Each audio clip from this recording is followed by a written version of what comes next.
Hello, and welcome to Page to Stage Actual Plays. I am your host and the keeper of arcane lore.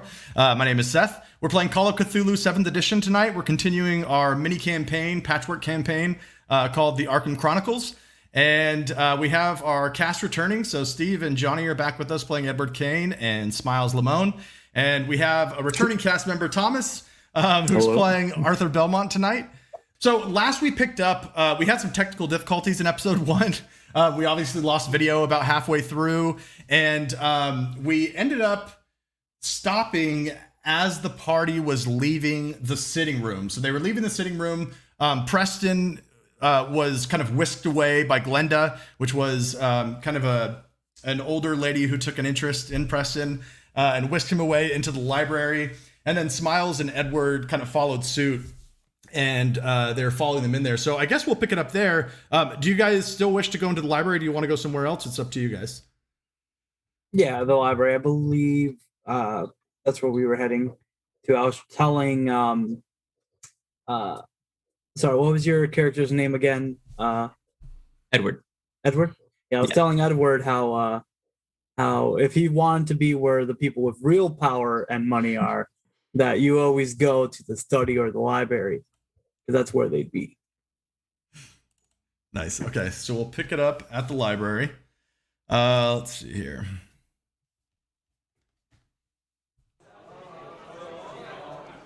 All right, so as you guys walk into the library, there's a group of older men who are gathered around a billiard table discussing politics.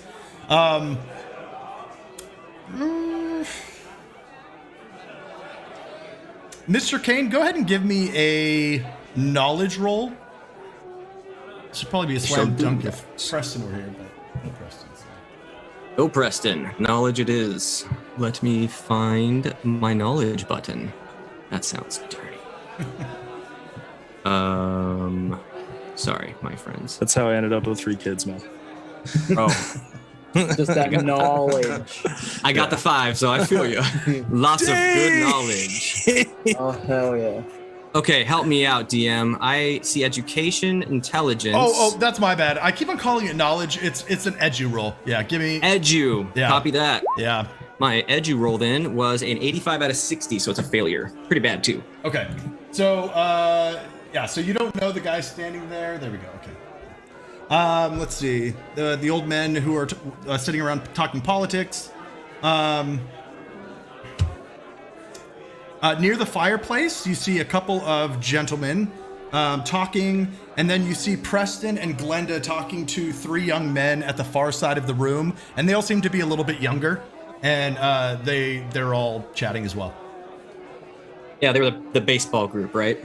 Yeah, I mean, obviously you guys wouldn't know that since we're gonna have to replay this. Totally. Okay. Yeah. All right. Your character would not know that. Okay, rewound. So I'm walking in with Smiles, and he's leading the way, if I remember right, with his little gate there. So I think that's what you said. Yeah. And I believe when we entered the room, you were trying to guess what kind of person I was, and as we entered the room, I put out my cigarette and basically told you close, but no cigar. That's right, and yeah. I really hope that made it in because that was so good. Yeah. So Smiles and Mr. Cain walk into the library. Who are you guys gonna go mingle with? Is there a group of older gentlemen in the room? Yeah. There's one person who looks a little bit fidgety, kind of nervous. And then he's standing next to the billiard table, and around the billiard table, there's like 3 older gentlemen, and they seem to be talking about the Arkham president, or sorry, not the Arkham president, the Miskatonic University president, possibly becoming town mayor of Arkham. Oh. All right, I'm gonna walk up to those gentlemen. I'm trying, like, I had it in my head what I wanted to do here, like. So, do I hear them like talking about him becoming the president, or as you walk in, becoming the mayor? Yeah, yeah. As you walk in, that's basically what you eavesdrop on, is them talking about whether or not the president is going to become the mayor. Yeah. All right. So, I'm gonna basically kind of like nonchalantly walk up and join the conversation, putting in my little own 2 cents. Now, if this gentleman wants to become the mayor, I just have one thing that I really would like him to press on. Have you guys heard of this new drug called black? Oh, I dare say not, sir. What is this black that you speak of? Let's just say I've heard from around the streets that it's been basically taking over the alcohol business. Well, I haven't seen it at any parties. I don't know what you speak of. People of our stature would never deign to delve into that dirty of a drug. I would suspect. Of course not, my fine sir. I was just saying that as diligent gentlemen as yourself, that I believe that you would be hard pressed on the issue of keeping new drugs off the street. Well, yes, I do think that's an important issue. Sir, who are you? What is your name? Robert. Robert Smiles Lamone. And then, so as I'm talking to him, I'm basically be like head down. As when I say my name, I'm gonna look at them like straight head on, with like the fedora up and everything, so they see the whole like scarf. So as you reveal your smile to them, they're all like, I mean, almost kind of like visibly like, oh dear, and they kind of like turn a shoulder to you, kind of away from you. Okay. Now, gentlemen, I know it's a little bit frightening at first, but I promise, these scars were made in the line of duty. Yes, and what do you do, sir? I used to be a detective, but I had a little bit too many run-ins with quite a few unscrupulous characters. Yes, it certainly seems that way. Well, if you'll excuse us, me here and Mr. Findlay were discussing politics. It was nice meeting you, Mr. Smiles. I suppose we'll be seeing you around. If you hear anything about Black, please let me know. I may be retired, but justice knows no rest. Very well. What is Mr. Cain doing while Smiles is carrying on this conversation? Is he going somewhere else in the room? Is he just standing by? Well, he definitely started following Mr. Smiles because now he's interested how a person like him that he's trying to size up, especially with the scars and everything, is interested in books. So he's like, oh, interesting, I'll follow this. And as he heads over to the old men and starts to talk to them, Edward starts to walk away until he all of a sudden hears Smiles openly talk about a drug called the Black. So I think what he's going to do, depending on where there's, you said a billiards table, correct? That's where they were by. Mm-hmm. I think Edward would kind of just peruse around the billiards table, like if we were in a library, maybe just kind of glance at the books while he listens into the story. And then if I could, he'll take a real glance at the books, kind of to size up what's on display here, if that's okay. Okay, so give me a library use roll. Okay. Oh, wow. Not as... Okay, it's an 81, so that doesn't quite. I'm listening in, so. Yeah, so, I mean, he has a lot of, I guess what you might put together about the library in general is that there is nothing very striking about the library. There appears to be some history books, some novels, but nothing that really stands out. And if anything, the library almost kind of seems... Well, I don't know what you'd expect, but it seems kind of like, almost kind of like beneath the character of what you've understood Zoltan Varga to be. Okay. I guess maybe, I don't know if paperbacks were a thing, but that kind of thing. Like it was like kind of cheaply made books, like not well taken care of, possibly used. So it just kind of looks kind of like a ramshackle library. Interesting. Okay. If I can, just for another moment then, while I'm still listening, when I take notice that it doesn't seem like the normal tomes or volumes that I'm used to seeing, if I can just glance to see if there's another door in this room that leads off that may be closed. So the door, as you walk in, the door to your left opens into the kitchen, and and then there's a door toward the back that opens into the conservatory, which kind of opens up into the outside. And the mansion itself is kind of it's not circular shaped, but all the rooms are kind of like in a circle like that. So each room kind of connects to the next one, and it would seem that the kitchen is kind of the central room connecting both wings of the mansion. Excellent. Okay. Well, just for now, Edward would stick around and listen to the rest of the conversation, and just to see where Smiles goes next. But that's what he'll do. Okay. Actually, as you're perusing through the books, one of the men standing by the library says over to you. He's like, "Are you looking for a particular volume, there, friend?" No. I was just taking a glance at what our gallant host here reads on his off time, and just taking in. Who are you, sir? My name is Edward Tillingast, and yes, I'm actually a book dealer myself. Zoltan tells me that he had quite the library back in Hungary, and that unfortunately it's now in the hands of thieves and interlopers, as he likes to say. But that hopefully one day he'll be able to bring his book collection to Arkham, and I'm very interested in seeing what he has. Interesting. Did he say what's the holdup been? Well, the Great War, of course. They were run out of Hungary by the German army, and he and young Ariadne were refugees. Yes, that's right. Of course. I kind of meant that maybe he had, different lines of transportation other than public. But yeah, of course, things would get stopped up of the war. Well, I mean, do you know of anything here that looks of value? And I'm just gonna kind of gauge his appraisal of the area as well. He chuckles a little bit and says, like, "Yes, this is certainly his secondary collection. If you spend much time in here, you'll see." Nothing of real note here. Being a book dealer, I feel like I have the authority to say so. Of course you would. Have you been here at the party long?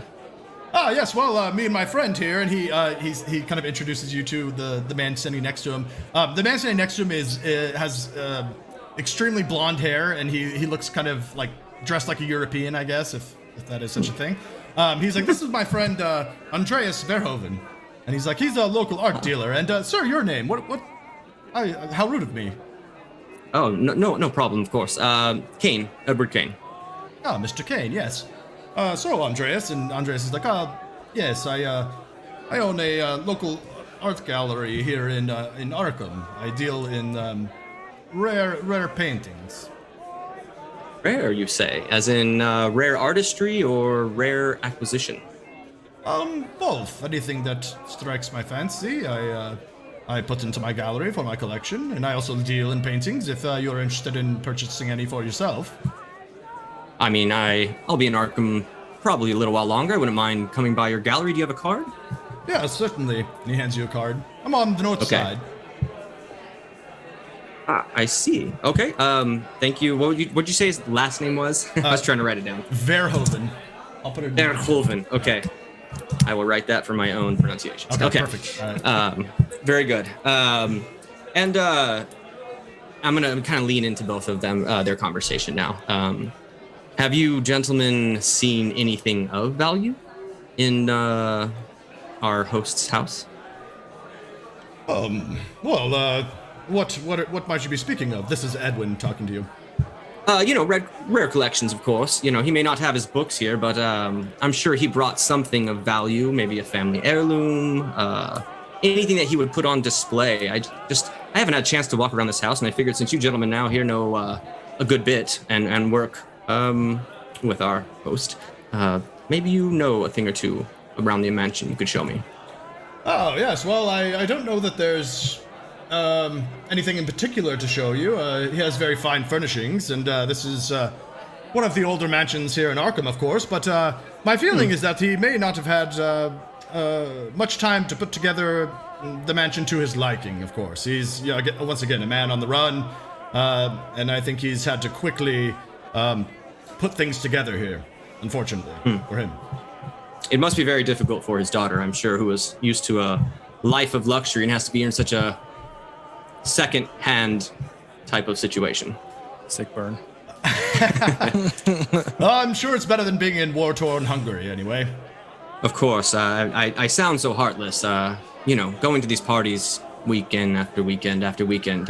You see the same thing, hear the same stories, and I probably have had too much to drink and to keep my wits about me. But gentlemen, actually, Mr. Tingsley, you said Tingsley, DM? I'm bad with names, man. Call me Edwin. Edwin, thank you, Edwin. So, hey, Edwin. Shuffle. Tillingast. I'm imagining, sir, that if you are here on behalf of our guest or our host, that you also have a bookstore here in Arkham. Yes, I have a storefront. Would you like my card? I would, definitely. I deal in some of the same things that you gentlemen do. Of course, only for pleasure, but always willing to talk to somebody new. Yes, of course. Yes, please. Contact me anytime. Thank you. And as I'm taking the card, I'm going to glance over to see where Smiles is going, and just as Edward says goodbye, he's starting to put two and two together. So he's going to start looking for Miss Varga here now, more focused now. Okay. And Ed, sort of in the corner, as you walk away, you also notice that Preston is sort of being drug into a conversation with Glenda and these three young men, and they're all discussing Babe Ruth. So apparently one of them is a Yankees fan and bragging about how Babe Ruth was just recently traded, and another one is sort of bemoaning, the team going to be cursed for the next however long. Okay, so Smiles, did you finish up your conversation with the older men? Was there anything else you wanted to pursue with them? No, they seem to be backing away from me, so I'm just gonna let that happen there. Smiles knows when to pursue. It's like a cat. All right. I guess I'm just gonna start perusing around and jump in and out of conversations. Try to find a way to mention black here and there. I'm gonna try to stick up with the detective backstory that he just came up with. Nice. Give me an idea roll, which is an int roll, I guess. All right, Miles. Oh, okay, yeah. I thought you said miles. I'm like, oh shit, hard success, 19 versus 16. You got a Okay. hell of an Nice. idea. Hell yeah. Light bulb. So remember that your capo Tony told you that the drug has kind of only made its way into the Miskatonic University. That's where it's really kind of showing its face. So and you've also noticed that some of the help around this party appear to be younger students. They're kind of in their early 20s. So your thought is that if you're interested in finding out more about the black, that maybe the line of questioning would be better served if you talk to some of the apparent students from Miskatonic who are Okay, so servicing basically the help. The help. Yeah. Yep. Yeah. Hey, it's a little bit bright in here. Quick question. Is that one lady I first scared when I entered the mansion around? The one where I was chopping fruits. It was she was a maid. I remember. Give me a luck roll. Okay. Okay, 59 versus 65. You see, Nice, man. You see the door kind of swing open to the kitchen, and you see her kind of running around in the kitchen in the adjoining room. Okay, so she's all right. So I'm gonna basically walk towards one of the. Is there a help in the room in the library, serving drinks or something, or taking drinks away? Yeah, for sure. There's a waiter or waitress or something running around. All right. Time to put on the old act. I'm going to. How many more cigarettes do I have? Cigars do I have? I think you've given away about 4 or 5, and I think it's reasonable to say that there's maybe 20 cigars in a cigar box. So you still have plenty. Okay. Yeah. Cool. So I'm gonna grab one of them out, light them up real quick, put it in my mouth, and I'm basically gonna present myself as a detective. So fedora a little bit down, hands both in the pockets, and basically pretending like I have a trench coat on, you know, Nice. just like walking through whatever my background is. You know, a detective. Yeah. So just gonna pretend to be kind of like that a little bit, and then kind of like walk up to one of the help, Okay. and We'll say it's a young lady. yeah, hey kid. Yes. Do you need a drink? Yes, that would be kind of you. Please give me a drink, but She hands I you a also like martini some- off her tray. all right, I'll grab it with my other hand. So I have one cigar and I have one martini. Now what do you do? It's like, thanks for the drink, but there's also something else you can give me. I'm looking for answers. Have you ever heard of a drug called black? Black. Let me do a DM roll here. I don't think so. A drug? Yeah, it's supposed to be new around these parts. I stay away from that stuff in generally. I don't know anything about that. All right. You mind asking around your coworkers and then getting back to me? Sure. All right. Well, I'll be here if you need me. Do you just want to know what it is? Well, what it is, where I might be able to get some, Oh, or who created it. I see. Well, sure. I'll ask some of the help, and I'll get back to you if I see you around. All right. I'm gonna put down the. I didn't even drink the martini. I'm just gonna put it back on the tray. Nice. Bring out my hand and be like, "The name's Lamone, Detective Lamone." Oh, Mr. Lamone. Hi, I'm Gretchen. Nice to meet you. Nice to meet you too, little lady. If you'll I'm gonna excuse me, turn around. I have many places to go here. I've got lots of things to do. I'm sorry. I'm very busy. Yep. No problem at all. But please do get back to me, I will. or I'll catch up to you, one way or the other. I hope you have the answers I need by then. Of course, Mr. Lamone. I'll do my best. I'll check what my friends have to say. Thank you. Intimidating at all. I was trying to decide if I want to go intimidation or charm. Yeah. There. Can I try a charm there? It was kind of a blend of both. No I role, know. yeah, no role required. I don't think. I mean, I think Okay. you got her to. Yeah, she's. All right. So, quick question: is there any like paper or like any writing utensils around this library? Yeah, Like maybe a desk that has it. sure. Yeah, let's say there's a small like bureau, I guess, in the corner. We'll say. All right, I'm gonna go look at that. I'm gonna go run straight there, and I'm gonna fuck. Basically, only landlines were made at around this time, correct? Mm-hmm. Okay, so I am gonna go to there, basically make myself a couple business cards that says like Detective Lamone PI, You're my kind of and then player, like dude. parentheses smiles, Yes. and then put like the number for a for basically like a jump off a point or like a safe house that the mafia uses that I usually frequent. So if Good it thinking. gets like discovered and raided, it doesn't really matter to me, but or it won't be that big of an impact. So something like a small little hideout that still has like a phone in it. Okay. Okay. If that comes into play, I might ask for a roll to see how well it was crafted later on. But we'll. Oh, Okay, God. yeah. We'll wait for that So I'm moment. just gonna I'm gonna like basically write a couple of them down. I'm basically the same thing like Detective Lamone smiles, then the number for that phone. Okay. Basically, I'm gonna try to like hand it the people that I say like, and try to be like, call me if you find anything, stuff like that. Okay. Yeah. All right. So where are you guys headed after the library? I am going to start looking either for our host or looking for Miss Varga, Okay. just to kind of get an idea of where the big names are and the people who are. And are you guys going together, or are you guys splitting up? I'll come by Smiles real quick. Hey, I see. Are you leaving Smiles, the library?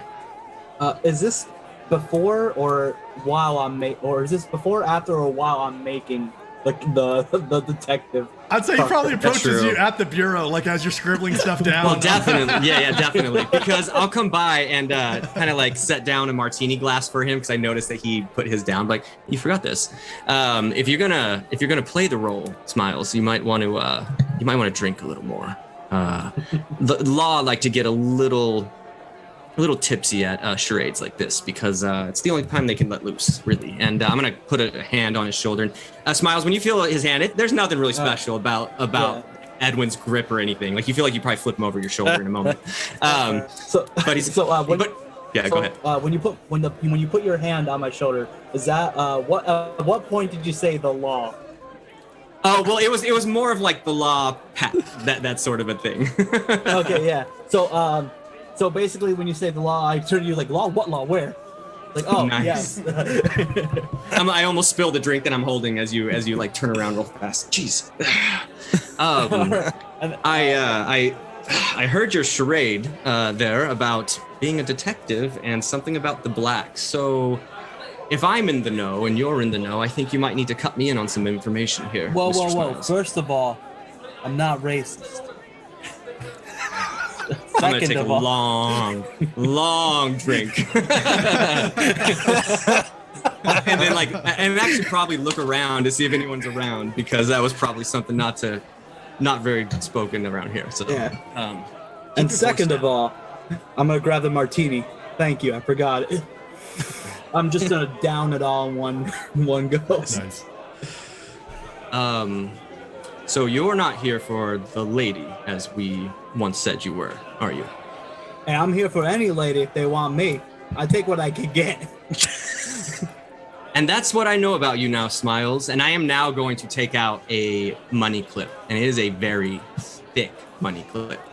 And I'm going to kind of just like take it out and like look through it for a moment, and I'm gonna gauge your reaction, Mr. Smiles. Let's just say it's probably like $1,000. Let's just say he's got $1,000. Dang. All right. I'm gonna kind of be staring at your little money clip for a little bit. I'm gonna look up at you. I remember earlier I told you I may have some investment opportunities. Yes, you did. You talked a lot, Mr. Smiles. I hope you can maintain the two personas you've started tonight. Because I'm going to point over to where Preston is. Because for him, you're one person. And I'm going to point back towards the meeting room for the two guys we talked to, the Bartholomew and Stewart. To them, you're after Miss Varga, and now you're a police detective. So, sir, you are my entertainment tonight. Yes. And hopefully, in case you get into a lot of trouble, you are also going to be my protection. I'm going to take out a $100 bill and I'm going to give it to him. Dude, yeah. See, I like people like you. They understand to invest in their own safety. Well, then And we you are got of the the like mind, Mr. Smiles. And I'm going to grab another drink and be like, lead on, sir. And I'm going to have him be my date for the night to see what he does. I can watch this for hours, man. Yeah, sorry, Thomas. I'm so sorry, man. No. I'm dead serious. Like Yeah. that interaction between you two is fantastic. But one thing, Mr. Cain, you say that my detective work is a charade. Who's to say that might not be the truth here? Well, sir, if you were a detective indeed and you survived scars like that, you're definitely on somebody's payroll. And I'm just going to take a drink and turn around and just kind of like, at you for a moment. And Yep. As you are doing that, I look down at the dollar bill. And but now I'm on yours. And basically tuck it away. So if you were like, if it was just my back, it's very like Gatsby style where he just raises the glass without looking. Nice. Nice. Yeah. So, Some great banter. I guess we'll just head back to wherever the main meeting room is. Yeah. Okay. As you guys start to leave out of the library, Preston actually kind of excuses himself from his conversation, and he says, "Mr. Lamone, now, did you say something about the black? I'm gonna turn around. Some kind of drug?" Preston, why don't you come over here with me and talk a little bit? well, and he kind of looks back and he's like, Glenda, I'll be back in a moment, okay? And then it's like, oh dear, don't you leave now. Now don't you go far. And he's like, I'll be back in just 1 minute. Then he comes over to you guys. When I scoped out the place, you told Cain that there was like a little conservatory that kind of leads outside a little bit. Yeah. Did I know of that too, or no? Yeah, that's the room that you came into. So Okay. the map that I have up on Roll20, it's kind of a misremember, I guess. Like in my mind, I had the conservatory connected to the kitchen. So actually, but it's actually connected to the library. So let's just say it's actually connected to the kitchen and kind of heads out into the backyard. And we'll say that there is no connection between the library and the conservatory. Okay. Yeah, so I want to try getting out to the conservatory. So we're gonna have to go for the kitchen, correct? Yes. All right. So how tall are both Preston and Cain? I don't know about Preston. I would say he strikes me as kind of like a smaller man. Yeah. Jeez, Seth. Well, we're gonna have to ask him when he comes back. Yeah. Edward is probably 5'7" at the most. Yeah, I was thinking like Lamone was probably gonna be around 5'5", 5'4", like just a little bit shorter, average kind of person. So a lot of he's definitely not the muscle of like his crew. He's more of the con guy. I'm gonna take basically I'm gonna bring Edward along with me. I'm gonna turn to Edward like, you're gonna want to join me for this. It's about the investment. Well, sir, do lead on then. All right. So we're gonna try to go through the kitchen. Okay. But I'm gonna have Cain on either my right or my left. Whatever is facing where all like the maids and stuff are at. And basically I'm gonna bring like my hat down to whatever that side is a little bit and just kind of like nonchalantly walk out to the conservatory that way, so I'm not really recognized. Okay.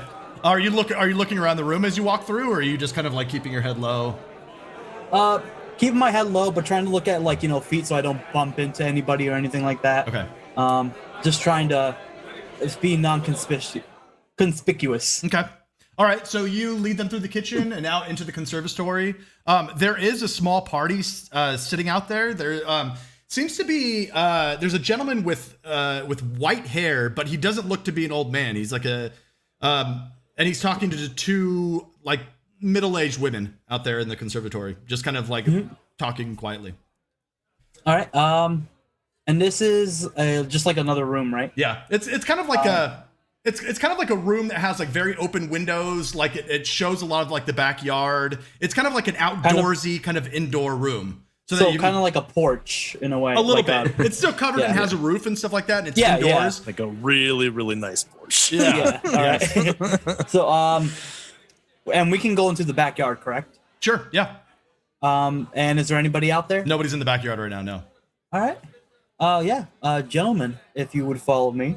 And as I walk by, I'm just gonna kind of wink and do little, finger guns. Guns. Yeah, at the ladies and do a nod at the gentlemen as we're walking past. Okay. They nod at you. And and then we're just gonna go right by a tree, and I'm gonna do the old cowboy, leaning against the tree with one foot nice. Up and the other one down, smoking my cigar with the hat looking down. So what was that about? Black, Preston? Well, I was gonna ask you the same thing. I have a young man that I tutor at the university, and he tonight was a little bit of a strange episode. Before he left, he seemed real irritable, and I noticed that his tongue was black. Now, I don't know if that has anything to do with what you're talking about, but I noted it, and I was wondering if there was some connection, perhaps. Possibly. Do you happen to know the name and or have the address of this young fellow? Well, yes, but can you assure me that nothing will befall this young man? I assume you don't have any bad plans for him, right? I'm gonna lean up a little bit, look him straight in the eyes, put my hand on the shoulder, move the cigar a little bit. Preston, I'm gonna tell you now it's gonna be held in confidence. Agree? Well, sure. Preston, I am a retired detective. I was booted off the force because I was betrayed by some dirty cops on a mobster's payroll. Now I'm hearing that some of these mobsters have been distributing a new drug, and they're testing it out here in the university. They call it black. I'm just trying to figure out who gives it away and who makes it, so I can take it down. Now, being retired, I don't get as many resources as I used to while in the precinct. But any tips help. I want to help this young man, Preston. Give me a You gotta believe me. give me a fast talk roll. Oh, damn it. Or persuade, Persuade. No, you're lying. You're lying. It's a fast talk. Yeah. Fuck, where is that? Should be alphabetical. Left side, maybe? Left column? Left side, time, credit rating, brawl. Mr. Cain, what's your reaction to this when he tells his story to Preston? So as soon as he says detective, the drink that I am holding ends up slowly getting drained. And he's, Edward's rolling his eyes, very dilettante, like, oh God, that's sort of an idea. But he's like, kind of just waiting it out just to see where Mr. Smiles is going to take this. So Where is? Oh, I see it. Fuck. Oh no! Why? Oh, wow. I have a 5, and you got a 6. All right. That sucks, So dude. I don't know if Preston's going to believe you or not. I'll leave that up to Jonathan to decide that. But he does tell you his name. He's like, well, his name is Walter Resnick. Now wait a minute. Is 6 a pass? That's a fall. That's a fail, right? No, it's because I have a 5 in fast talk, and I rolled a 6. Spend a luck. Spend a luck. Yeah. Yeah, dude, spend a luck for sure. I'm gonna spend a luck for that. Okay. So So yeah, he tells you his name is Walter Resnick. okay. Walter Resnick. I also asked for his address by guessing that's gonna be tighter lipped. Well, he usually meets me at my dorm room, so I don't really know where Walter stays. Now, Mr. Preston, have you been noticing any strange behavior from this young man? Well, like I said, he stormed out today before our session was supposed to be over. Very upset and irritated. And you said, like any physical ailments as well? Or is it just irritability? Well, he had a black tongue, which is what stuck out to me about you calling it the black. You know what, Mr. Preston? He might be the lead I've been looking for. Well, Now, here, look. Let me give you my phone number, and he kind of scratches it down on a piece of paper and hands you his phone number. He's like, just let's talk tomorrow, and we can maybe talk more about this. I'm gonna reach into. I'm gonna put it away, and I'll pull out a little square piece of paper, unevenly cut, and be like, "Here's my card. Sorry, it's nothing fancy. I can't afford the whole business card stuff, but this is my number. If you have any more tips or news, please give me a ring. I'll let If I'm you not know. out and about prowling, I'll pick up right away." Okay, and he takes it and puts it in his coat pocket and goes back inside. All right. Hey, guys, I have to unfortunately bail. I've got my kids melting down in the other room, Okay. and I got to do the dad stuff. Yeah, so I'm terribly sorry. That's okay. It's okay. That's okay. Yeah. Okay, so let's pick it up in the backyard. Preston has gone inside, and you guys find yourself standing in the backyard. All right. After I see for sure that Preston has closed the door, I'm going to look towards Cain. Whether you believe me or not, I am looking for black, and I am looking to get it off the streets. We can't have some new drug going around. You mean competitions, Miles? I'm going to take a deep sigh. Do you still truly not believe that I'm not a detective?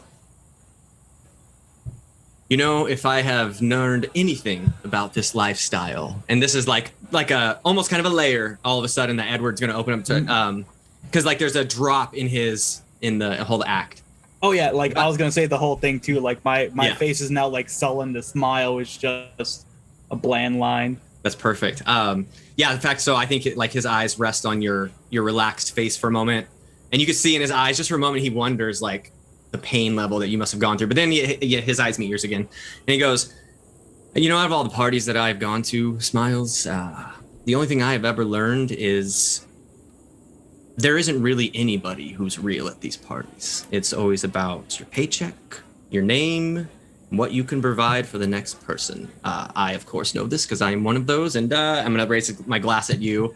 You seem to be settling in quite nicely here. So from, I guess, one level of a con man to another, you put on the right game and you will find your way through these ladders of society, if you will. But and then all of a sudden he goes back to, but you have to have the right cash, Smiles, and you, my sir, seem to be the workhorse. But I think with this detective persona, you might be able to find somebody who knows something about the black hair. So I'm going to look over to the guy that you mentioned, DM. You said he's a gray-haired man talking to two. I'm going to start taking note of him, and as I do, I'll even kind of like glance at you, Smiles, and kind of like look over just to see if maybe he was eavesdropping. What can I take, like gathering this guy in just from his appearance? What does he look like? So are you spying him from the backyard, or are you walking into the conservatory? Oh, he's in the conservatory. He's in the conservatory with two older Oh, women, absolutely. Yeah. We'll look through the window then as I try to figure out who's in this next room. Yeah, so he is very striking looking, and he captures your eye. He just has stark white hair, but he's not losing it. He's not balding, and he clearly looks like maybe in his 30s. His hair makes him look a little bit older, but yeah, it's striking because he has such white hair for a seemingly younger man. Interesting. And does he look like he belongs at a party like this, or he's trying to fit in? He certainly stands out. He doesn't look Excellent. like a dilettante. He's earnestly talking to these two women, like very sort of like involved in what he's saying, like they're sort of enthralled. They seem to be enthralled in what he's saying as well. Interesting. All right, I will point over at through the glass, obviously, and be like, Smiles, what do you think a man that looks that old can garner such attention from two fairly attractive women? Well, if I had to say so myself, I'm gonna and open up my little coat a little bit, show the $100 bill that Cain. I bet you he's got a couple hundred, maybe even more thousand of these. Interesting. So you got all that just from walking through. Okay. Why did you choose not to talk to him then? About the black, I mean.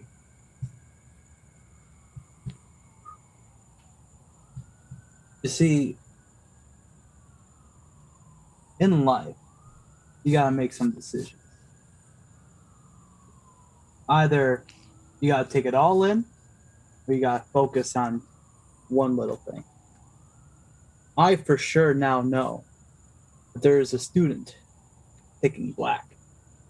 I had to focus in on that. I could have lost that lead if I went and talked to that old man there. Yes, you would have lost the lead of Preston coming out to us and telling you about his student having a black tongue. You did some very good sleuth work there, my friend Smiles. And I'm making it both sarcastic and a little demeaning, but like giving him a grin. But I'm going to look back at that guy and go, well, if he's got a couple thou, do you think maybe he will help you out?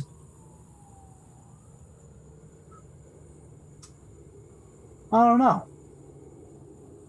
Would you like to try and see? Let's just go see what kind of worth this one has. And I'll take the lead on this one. And I'm going to go ahead and start into the room. Right before you start heading off, I'm going to grab you by the shoulder a little bit. I'm going to turn you around.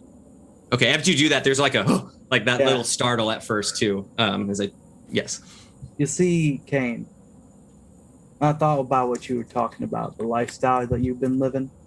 There's one thing I've learned for all my years. The rich will never have one thing.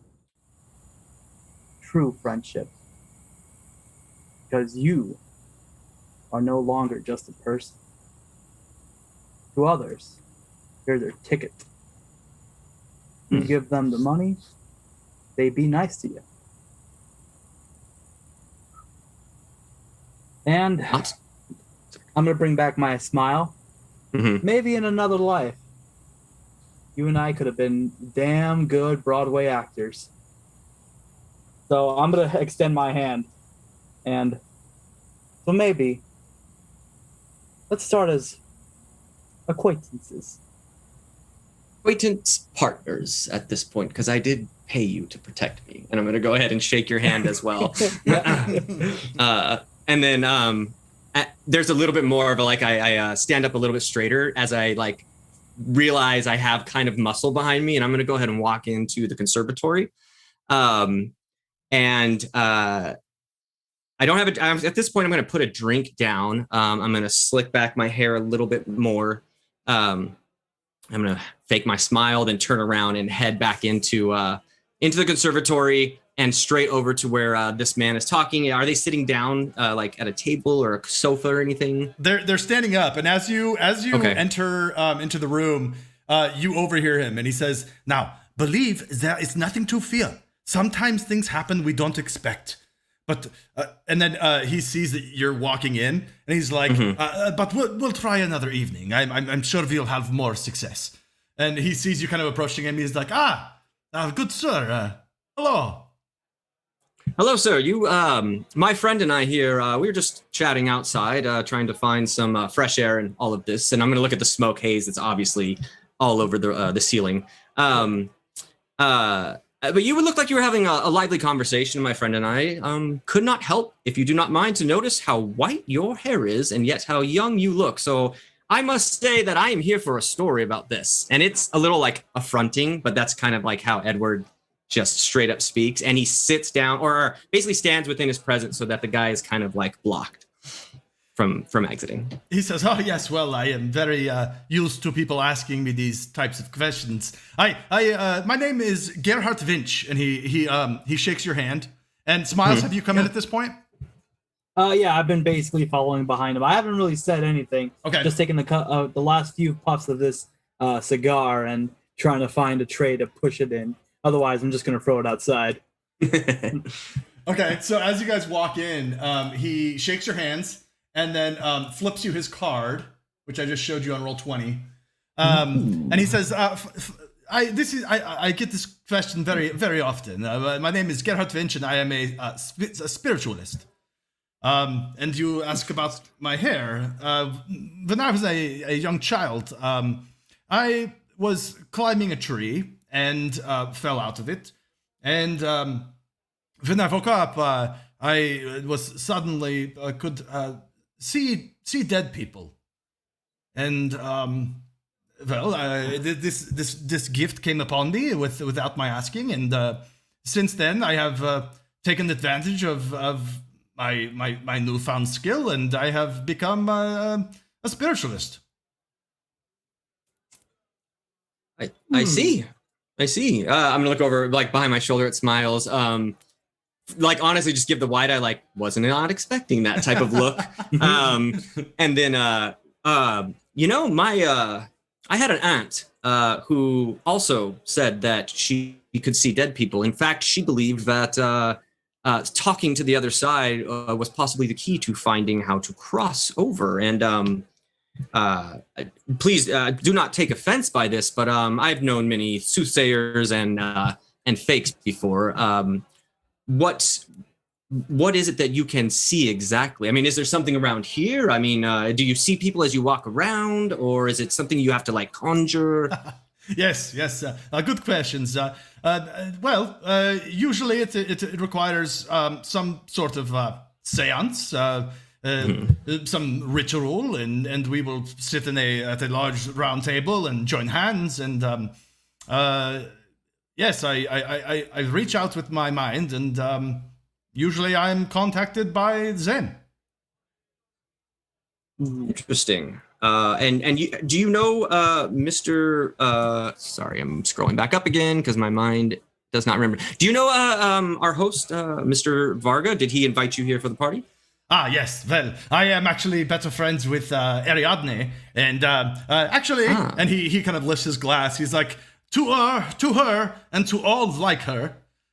Yes. I look around for anything, and I don't have a glass at this point, so yes. Ah, that's unfortunate. Yes, to our host. They are very gracious, and he takes a sip. I see. So, Ariadne, you've done seances, or excuse me, you have helped her contact somebody on the other side. Well, I prefer not to dispose my contacts with other people. Oh, of course. Yes, but well, yes. I have done services for her before. I see. Is that what you're here to do tonight? I mean, because my friend Smiles and I, we were just kind of looking to see if this party was gonna get started here anytime soon. So one of the women speak up, and she's like, "Oh, just tell him, Gerhardt." And he's like, "No, it is my business, and I don't want to. It's not right of me to tell what happened." And she's like, "Oh, you're so formal," and she's giggling, and she's like, "Lorraine and I know, but that's fine, Gerhardt." And then they're like, "Okay, well, we'll chat with you later," and they kind of like wander off into the party. Okay, I'm gonna keep an eye on them. I'll try to find them later, type of thing. Then I'm gonna turn back around to Gerhardt and be like, speaking of Miss Varga, have you seen her? Because I was specifically invited here by her tonight, and I have yet to see her or her father, actually. Oh, yes. Well, her uncle, Uncle Zoltan. Yes. That's what I meant. Yes. Yes. I have an accent. Father, uncle. Well, I believe Ariadne usually likes to make a grand entrance, so I am not surprised you haven't seen her yet. But I'm sure you will see her eventually. And Zoltan as well. He should be around. In fact, I believe I saw him in the parlor. Oh, at that point, I'm gonna turn back to you, Smiles, and kind of like, cock the eyebrow type of idea, which I can't do in real life. Yeah, I know. I was trying to pull it off. I'm gonna ask Gerhardt one more question. Gerhardt, I should probably go find a drink. That way I can properly toast you next time. So I think I will try to go do that. One other question: do you live here in Arkham, or were you invited here by our host? Oh, yes. I live in Arkham. I've been here for 15 years or so. As I say, Ariadne is a friend and also a client, so I know her well, and she invites me whenever she has parties. Excellent. Yeah, I have a friend of mine. His name is Eugene. He had a close family member die recently, and he was trying to decide if he was going to come to this party or not. Do you know a Gene Wilcox by chance? Oh, is that the name? Eugene. That name doesn't ring a bell. No. Oh, okay. No problem. Anyway, I think I might have him contact you, if you don't mind. Are you taking other clients? Yes, $20 per session, and I would be happy to take on any new clients. Yourself as well, sir. $20, you say? No. That sounds simple for Eugene. Excellent. Okay, I think I'm going to go find a drink and maybe find our host. It was wonderful to meet you, Mr. Gerhardt. Yes, and I'm just going to stand up and kind of give him a nod and start walking away. Okay. As he starts walking away, I'm going to look towards Mr. Gerhardt. I got a quick question for you. Oh, yeah. So, I know my friend asked this, but what type of spirits do you usually see? Is it one that you have to call for? Do they roam around, walking around us the entire time, perpetually haunting those that may have killed them? Or do any reach out trying to, let's say, get their revenge on those?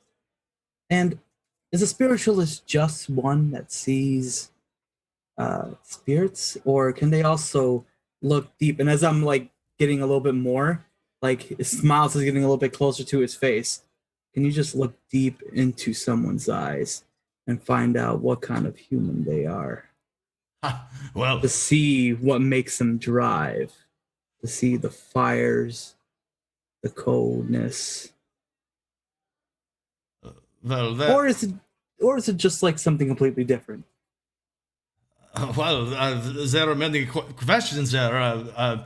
Usually, the dead don't contact me unless they have some sort of unrest.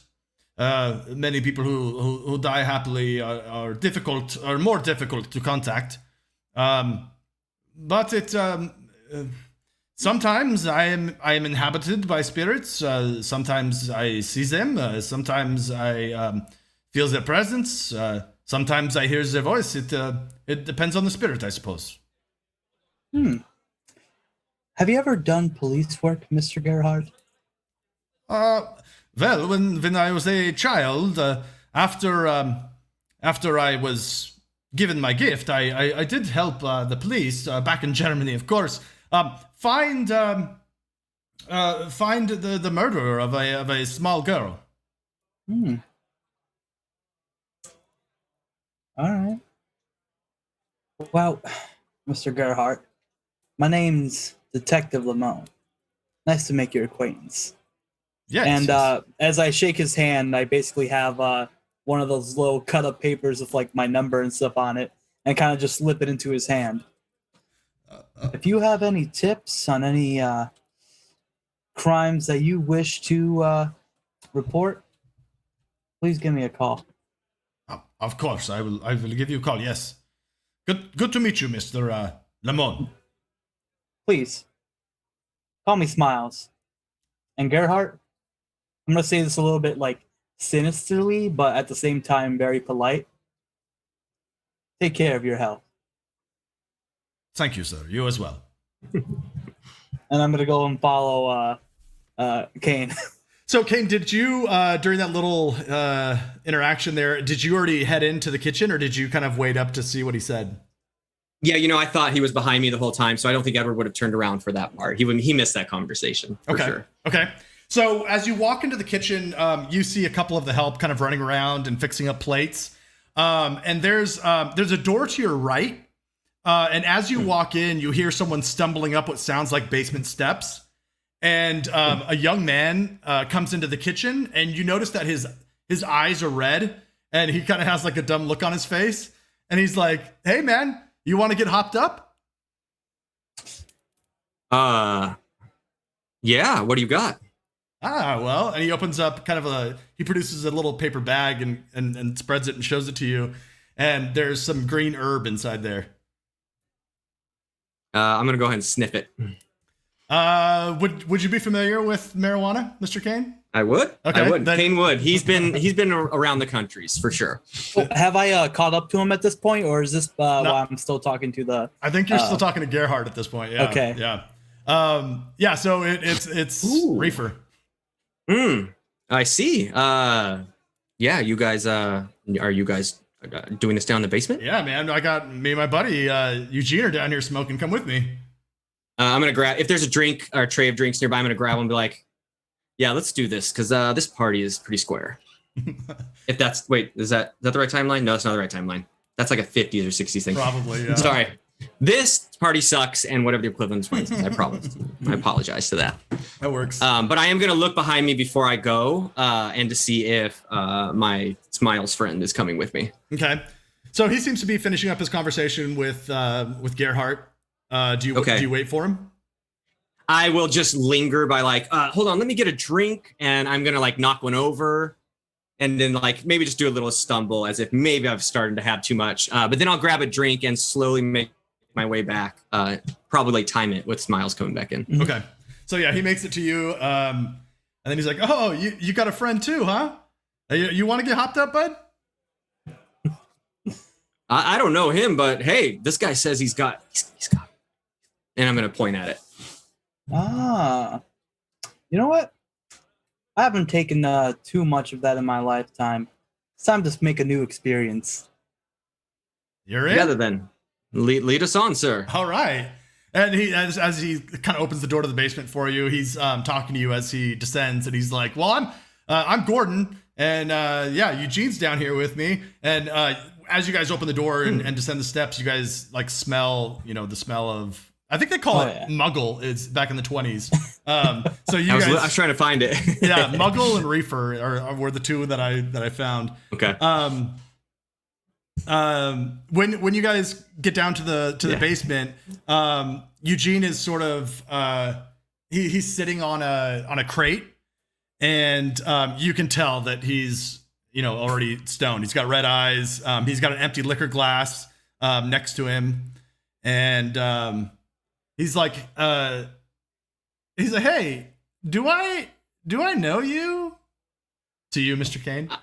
I'm sure we've met before. Edward, you were Eugene. Yeah. You're friends with my dad, right? Your dad. Yes. I just came into town doing some business. I didn't know you'd be here, Eugene. I was just at your house recently, actually. Your father and I was finishing up some business. Really? What do you think about my dad? Well, I'm at this party and not doing business any longer, Eugene. So, where's your friend with the reefer? Oh yeah, man. And he gets like a little joint out and he strikes a match and lights it up. There you go, man.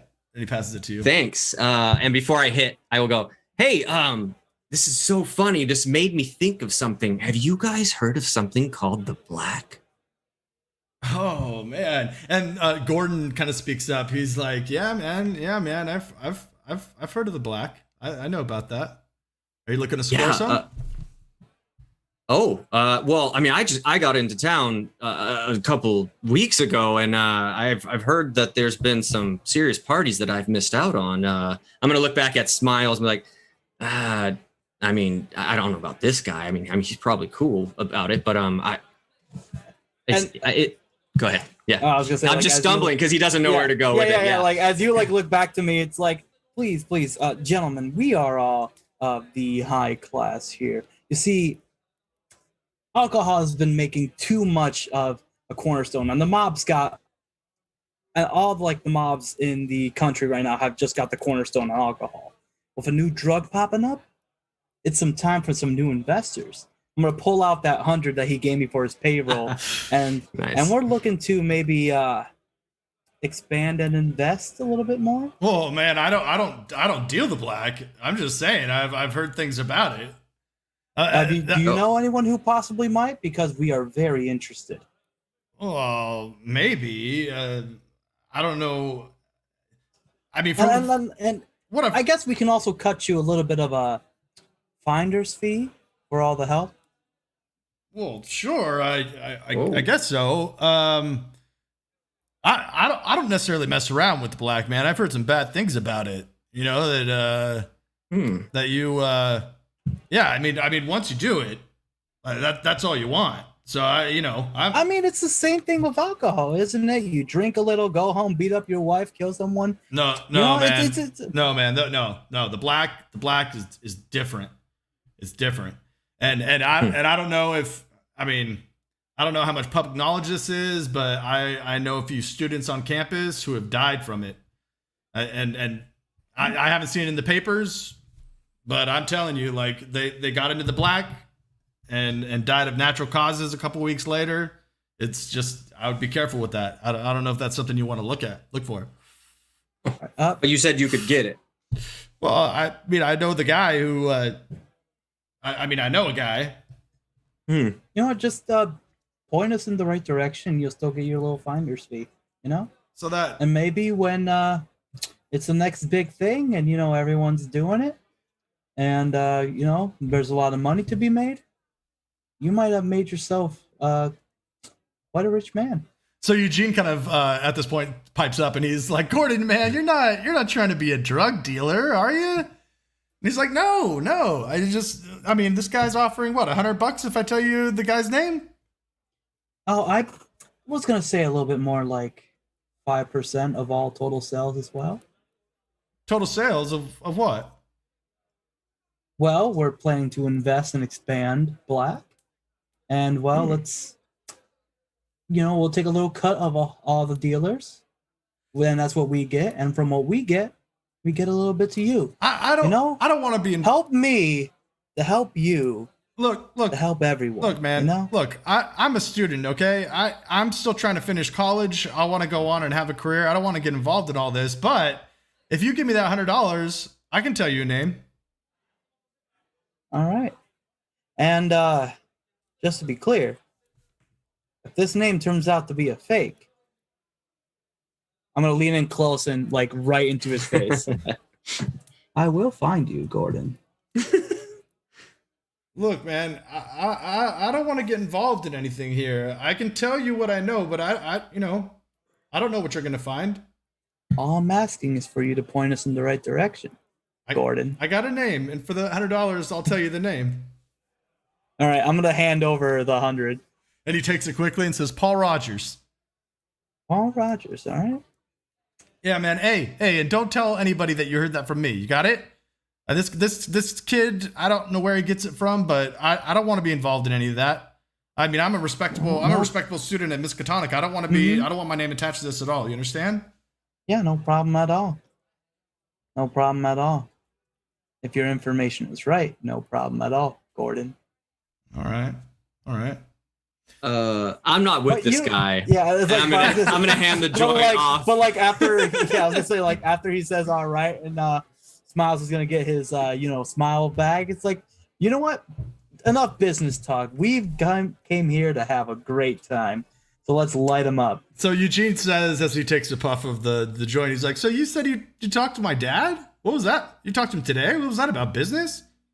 Yeah, it was just business, Eugene. I mean, I'm leaving next week, so but I heard that this party was the thing. And plus I've heard the daughter of, the niece of the host here, Miss Varga, is a very fine young woman. So I'm just here to see if maybe she's being courted, or at least enjoy some of the niceties. I'm gonna hold up. Well, actually, I already passed the joint at this point. I'm gonna hold up the alcohol, and then just kind of enjoy the room here with Eugene. Kind of gauging. Is he dressed to like serve? No. He's here as He's here as a guest. He's like, yeah, man. Oh, okay. Funny you should say that. Ariadne's been. She's been courting me a little bit. I mean, this is my third or fourth party here, and you guys have heard about the invocation of Bacchus, right? Of course we have. I'm gonna lie straight through my teeth. He's like, yeah, I'm hoping that I hope that at some point I'm the pick. You know what I mean? I mean, Ariadne, man, she's so beautiful. She's got a beautiful mind. She's very progressive in the way that she shares her sexuality. Like you don't see that.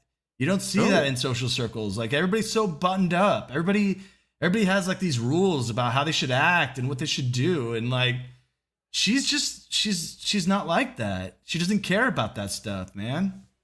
Interesting. Have your parents met her, Eugene? You said you're courting her. Man, they think that she's after our money. Of course, my dad, all he thinks about is our money. Yeah. My parents they're so awful, man. One day, and he pulls out like a little 22 Derringer. He's like, one day, man, if they give me enough lip, bang, bang. Okay. Move the gun away. Yeah. Jesus. Come on. I'm not gonna do anything, man. Yeah, I'm not gonna do anything. Come on. Would I notice what that gun is and what make and model it is? Yeah, it's a 22 Derringer, a little like small, like cool. Okay, I'm gonna kind of walk up towards him. It's like, no, that's a nice little piece you got there. Oh yeah, man, you like that? How long have you had it for? Oh, about 6 months. Oh, you good shot? You a good shot? Mm-hmm. Yeah, I mean, you gotta be able to protect yourself, Do you still have that martini glass there, Cain? Actually, I think you had it. Oh, well, yeah, I picked up another glass. So yeah, sure. All right. Absolutely. Is it full or no? I'm sipping it just like I didn't even hit the joint. Like he just kind of passed it on, just pretended type of idea. All right. So I'm going to look towards Cain. It's like, Cain, finish that up real quick. This? Oh, okay. Gulp it down. And I'm going to act like I've already really had too many. Yeah. Awesome. Sorry, gentlemen. I'm so sorry. I'm going to grab the martini glass from his hand. And okay. How big is the room here? The basement that we're in. It's pretty large, but there's kind of like a smaller area where there's like crates stacked up and stuff, and so you guys are sort of sitting in a smaller area. But the basement is much larger. All right, I'm gonna put the glass on the other side of the room. I guess where the cardboard boxes are, and I'm gonna try to put it on top of one that's alone, and then I'm gonna walk back, and it's like, well, let's test out that eagle eye of yours. What? Try to see if you can shoot that. Try to shoot that. Blast no, there. man, no. That's gonna ruin the party. A gunshot down Yeah, here? whoa, No man. way, no way, man. I'm trying to get in good graces of Ariadne. I'm hoping that tonight's my night. I don't want to be shooting up her basement. No way. Do I know how to make a basically like a muffled silencer with clothing? That's a jacket around your hand, dude. Pat. Yeah. That's really all it was. That's what they would do. They would wrap their jacket in their gun. Yeah. Is there any extra jackets down here? No. I mean, it'd be yours or one of theirs. I mean, everybody's wearing jackets, but I'm gonna grab Gordon's. he's like, wait. That's an expensive coat, man. What are you doing? Yeah, well, you have $100 now, Gordon. Or are we gonna have a problem? Well, maybe. These guys had a lot to drink. Yeah. Look, man, I didn't think you were gonna have this kind of reaction to the reefer. I thought you guys were cool. Yeah, I I'm cool. am cool. Look, let me get this guy out. I am going to try. I don't know if you fight against me, Johnny, it's totally fine. But Edward's kind of reading the room, so he's gonna try to push you up towards the door, but like kind of drunkenly, put on the act. Hold on, man. Let's go get another drink. Let's get sobered up for Varga, because I mean, come on. Eugene. Yeah. Come on.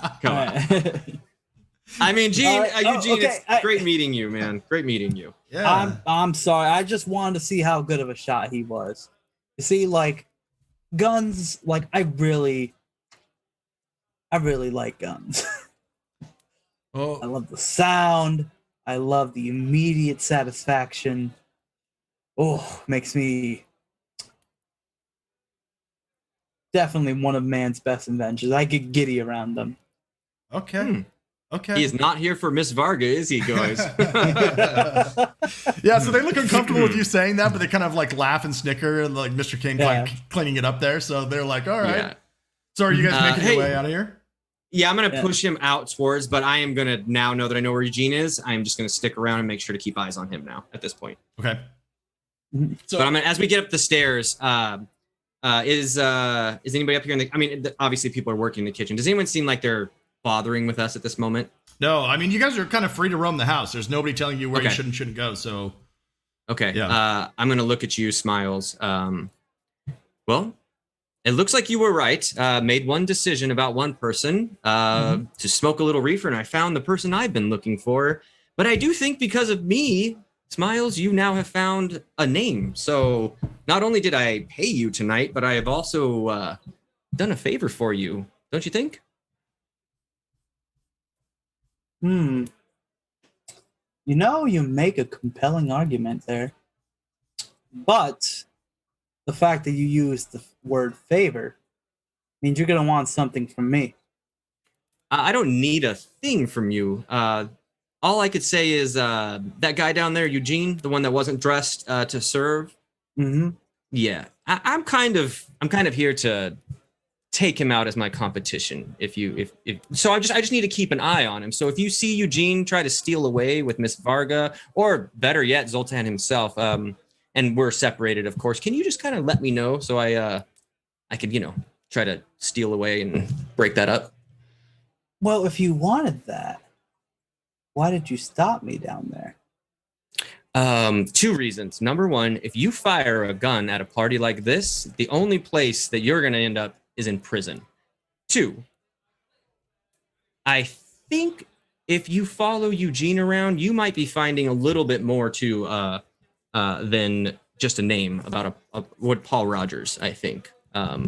His father, Zoltan, Adriane's uncle, seems to possibly have connections as well. In my personal opinion, the man is in debt and he is looking for a quick score. And that's what I'm here to sniff out. All right. Not snuff. Maybe snuff. Who knows? So, you do favor, look over my back, and I will, as you just saw, look over yours for you. You know what? Our goals align. I would be a fool to say no.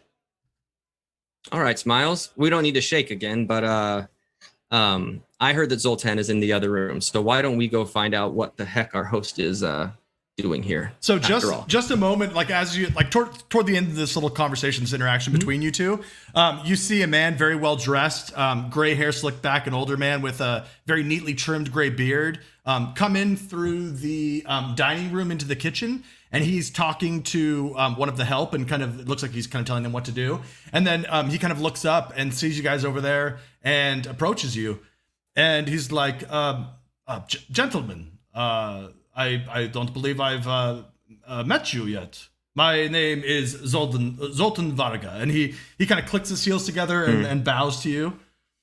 But I'm gonna like twirl my cane just for a moment and like put it over my shoulder and just kind of give Smiles the smile, like, hey, maybe you might be right. Every person leads us to another lead. Yeah. And then I'm going to put out my hand and be like, Mr. Varga, it is a pleasure to meet you. My name is Edward Cain of Cain Investments. Yes, I believe I've heard your name before. Yes, sir. Thank you for inviting me to your party tonight. Oh, thank you so much for showing up. What is it that you do exactly, Mr. Cain? Well, my family, that is, we have been investors in, pretty much any hand in any pie that has a lot of money. Oil, trading.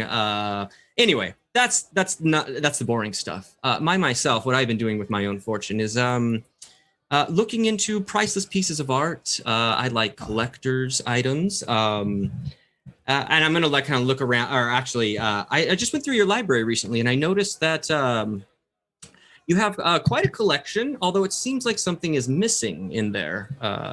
And I'm going to kind of allude to see if maybe he gives a little more information about his current standing.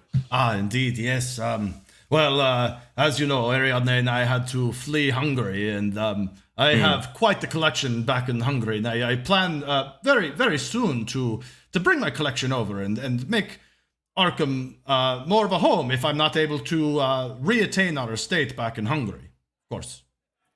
Of course, and condolences, of course, to your family for everything that you've gone through. Thank you.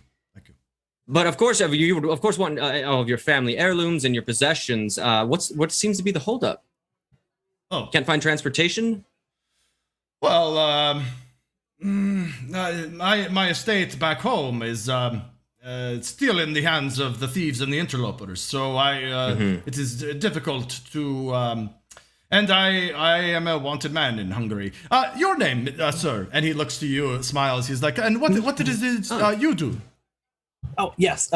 Excuse me for my rudeness for not introducing myself. I did not want to interrupt your conversation there. Of course. Good sir. And I'm going to bring down my little fedora. I'm going to slightly bow, like a kind of 45-degree angle bow.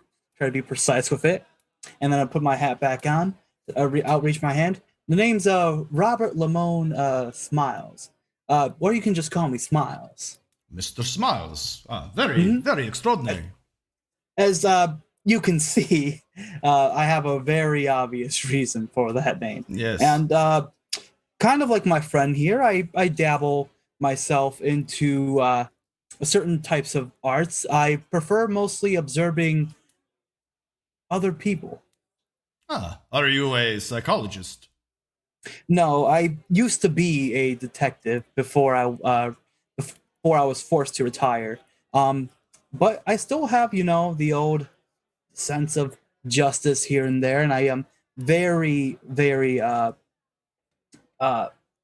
give me a second. I can't think of the word, but it's kind of like and I feel very empathetic about you losing your home and stuff. Like I can understand how terrible that can be. Yes, thank you. But yeah, no, my favorite pastime is people watching, seeing what others are up to, it's fascinating. Every human is unique in their own way. Interesting. Well, I don't know how you make any money, people watching, but I'm glad you are here. I'm glad you gentlemen both made time in your schedule to show up, and of course there are plenty of free drinks and food. Please partake and mingle. And Mr. Cain, if you haven't met, I believe there's an art dealer that I saw out. I believe maybe in the parlor, Mr. Belmont. If you're interested in art pieces. Yes. And also Oh dear. Mr. Wick. Mr. Wick might be another person that you might be interested in talking to about some art pieces. Excellent. Thank you. Yes, gentlemen. Well, I've got a party to host. It's very good meeting both of you, and I will hopefully see you around. Excellent. Thank you very much, Mr. Varga. Very good. And he walks away. Okay. I'm gonna look over at Smiles and just be like, I think this night is going to be our night, my friend. In more ways than one. In more ways than one. All right. So what's the plan here? I think at this point, at least for Edward, he is just going to mingle. At some point, if he has to like walk away from Smiles, that's fine. He's just at this point going to wait for Eugene to either leave or Ariadne to come down. Okay, so are you staying in the kitchen or are you moving about the other room? I'm sorry. Yeah, no. Let's. I will go. I will go through the dining hall where our host came from, just to maybe see who he was possibly chatting with in there. Okay. If he was in there. Yeah. You'll go too, Lamone? Oh no. Smiles can stay back a little bit, mull over the conversation, and he's gonna think up of a new idea. When people ask him what he's doing for a living, he's just gonna say that at the moment he's just a PI for hire, and he's just recently been hired by Mr. Cain here to guard him and help out in anything he may need. So that's how I'm here and all that. And he's gonna go see if maybe Mr. I believe Paul Robinson was his name. Paul Rogers? Maybe working. Oh, Paul Rogers? Maybe working tonight. Okay. At this very party. So I'm gonna ask around. I'm gonna try to find that one waitress that I met in the library and see if she found anything as well. Okay, perfect. Okay, so you guys are going to split up a little bit. Yeah. Okay, let's follow Smiles first. So, let's role play this. So you see Gretchen. You find her in the sitting room, which is where they were playing the piano. And when you enter the room, she sees you and makes eye contact with you, and immediately tries to go into the foyer, go opposite the way that you came in. Mm-hmm. All right. Well, I'm gonna nonchalantly walk as fast as I can, kind of pretending to mingle, laugh here or there at a joke, and be like, "Hey, that was a good one," just kind of appearing and disappearing from group to group while making my way towards where Gretchen, as I'm gonna guess, is fleeing towards. Yeah, so she flees. You kind of you go through the sitting room and kind of look through the doorway, and you see her walk through the foyer and into the parlor, and then she kind of is wandering around in there, helping people with drinks and trying to stay away from you very clearly. Mm-hmm. Yeah, I'm gonna try to get as close as possible, and then basically, if our eyes meet, I'm gonna be kind of looking to her for maybe a drink if she still has one on her tray. Okay, so she passes by you reluctantly, and as you enter, there's a young man standing by the fireplace by himself, and he's kind of looking into a drink. There's a card table in the room as well, and there's three older ladies that are sitting with an open fourth chair, and then there's two couples that are chatting along the sofa with each other. As you kind of stop her and ask for a drink, she has no choice but to kind of stop and help you. And she's like, Mr. Lamone, I didn't find anything about the black. Nobody knows anything about that. All right, I'm gonna take the drink. Well, thank you. I've already found out what I needed to know at this moment. I just wanted to come over here and apologize if I seemed a little bit too intimidating. I can get that way sometimes when I'm really focused on a case here. Oh no problem. No problem. You don't have to apologize. No. It's okay. No, it's just I felt like I had to. I want to be the most I want to be as gentlemanly as possible, and I realize that my actions may have scared you a little bit, but I do appreciate you catching up with me on that matter. And you don't have to worry about it anymore. So please, just go have as much fun as you can while doing your job. Oh, thank you. And do you need another drink? I'll be fine with this, but thank you so much. Oh, okay. All right. Have a good night, Mr. Lamone. You too. I forgot to ask you guys. Did you guys actually inhale the reefer while you guys were smoking it? Oh, I definitely did down there. No? Okay. No, I didn't. Okay. Then Lamone, give me a. Let's see. You're starting to feel the effects now. So give me a D6 roll. Ooh.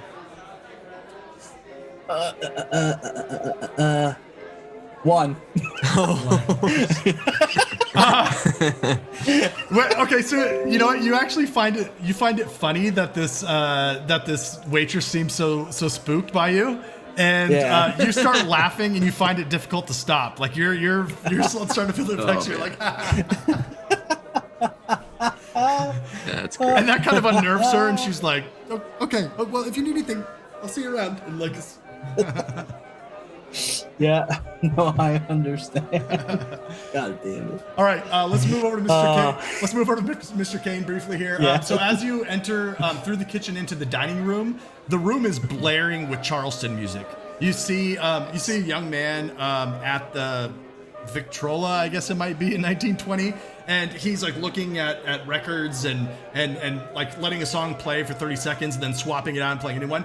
And as you walk in, a woman actually doing the Charleston like kicks you in the shins, and then she's like, "Oh, I'm so sorry. I'm so sorry. I'm so sorry." Edward, No problem. What's your appearance? My appearance is 60. 60. Okay. So, I don't know if that's a mid-level or not. Yeah, that's A little above, I guess. Yeah, you're a little better than average looking. Let's see, 14 times 5 would be 70. Okay.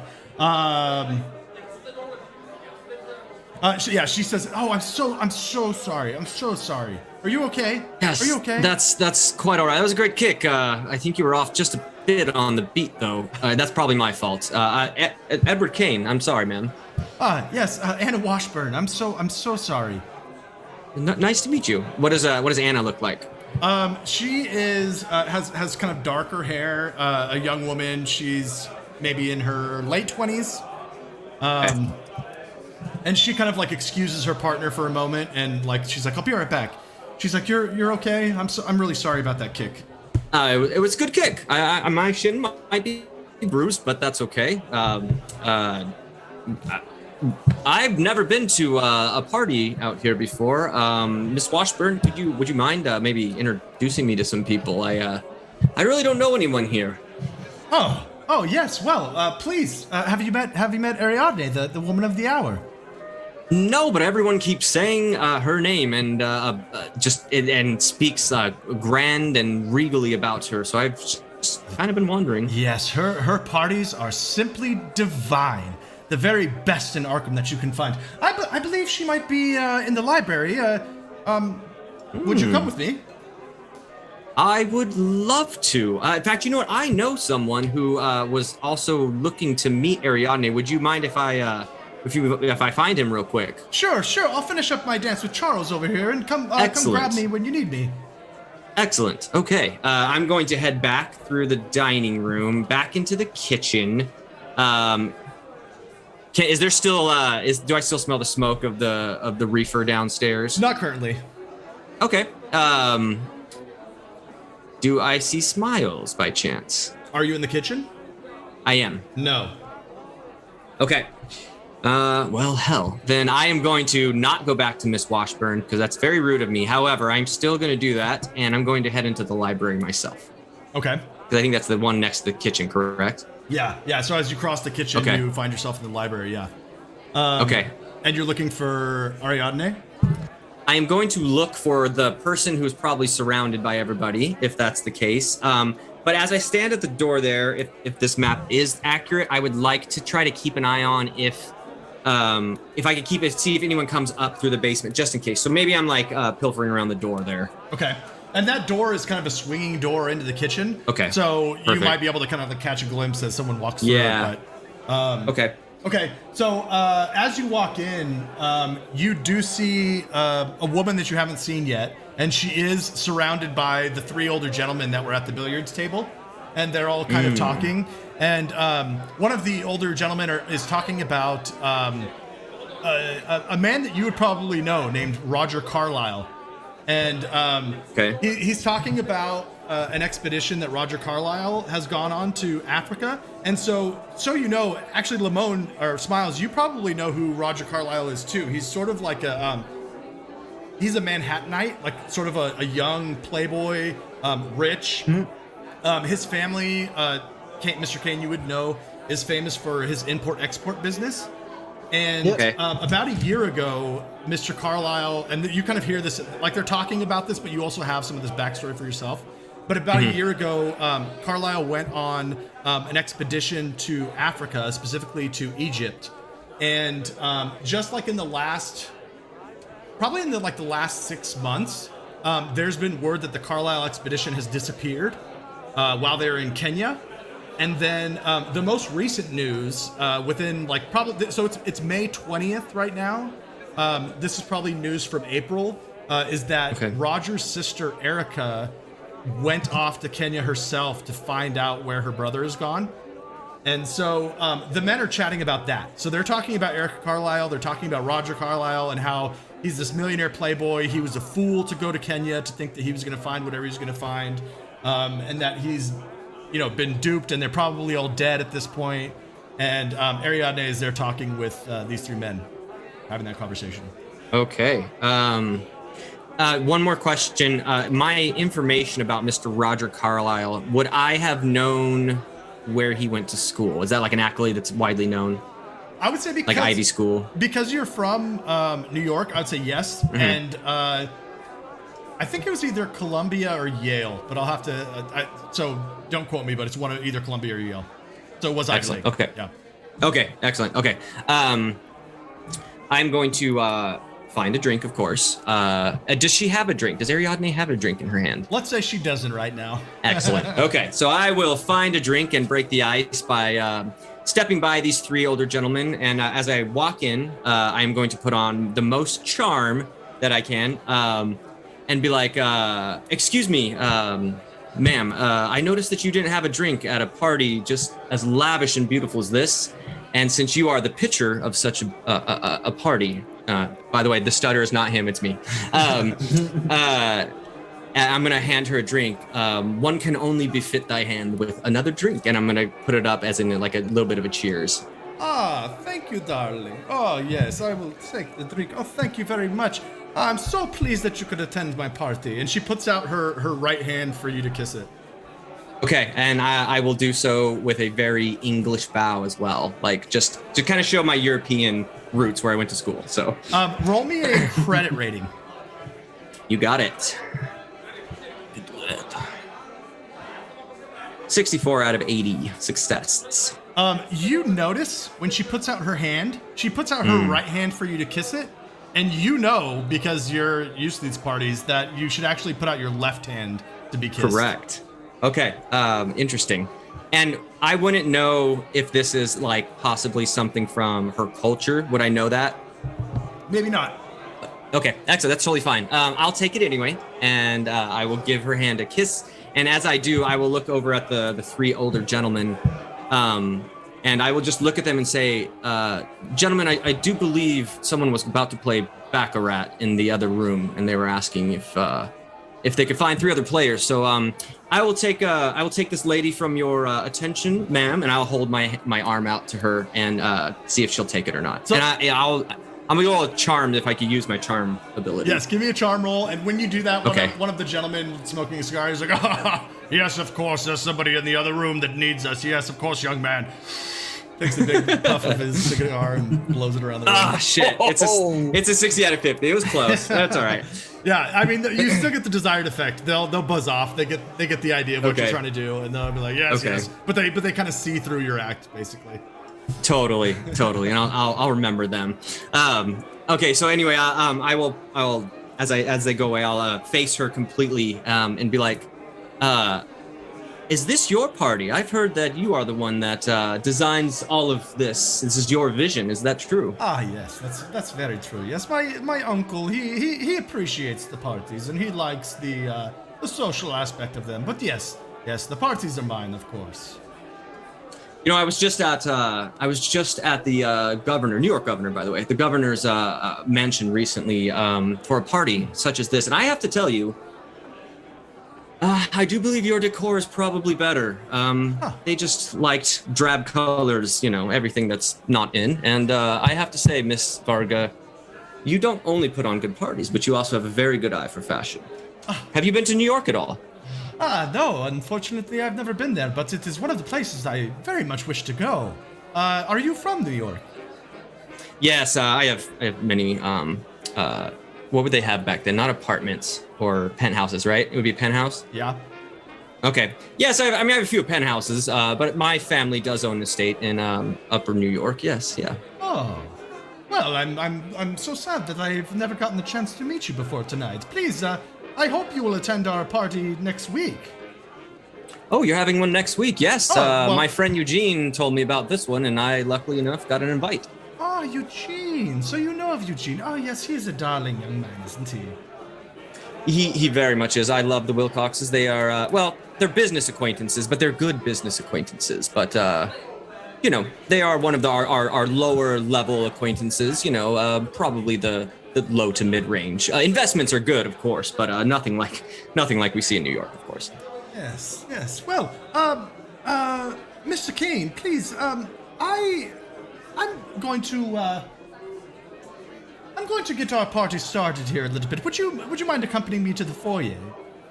It would be my pleasure. Very well. And she kind of leans into the kitchen and she's like, Dottie, please set up the gong.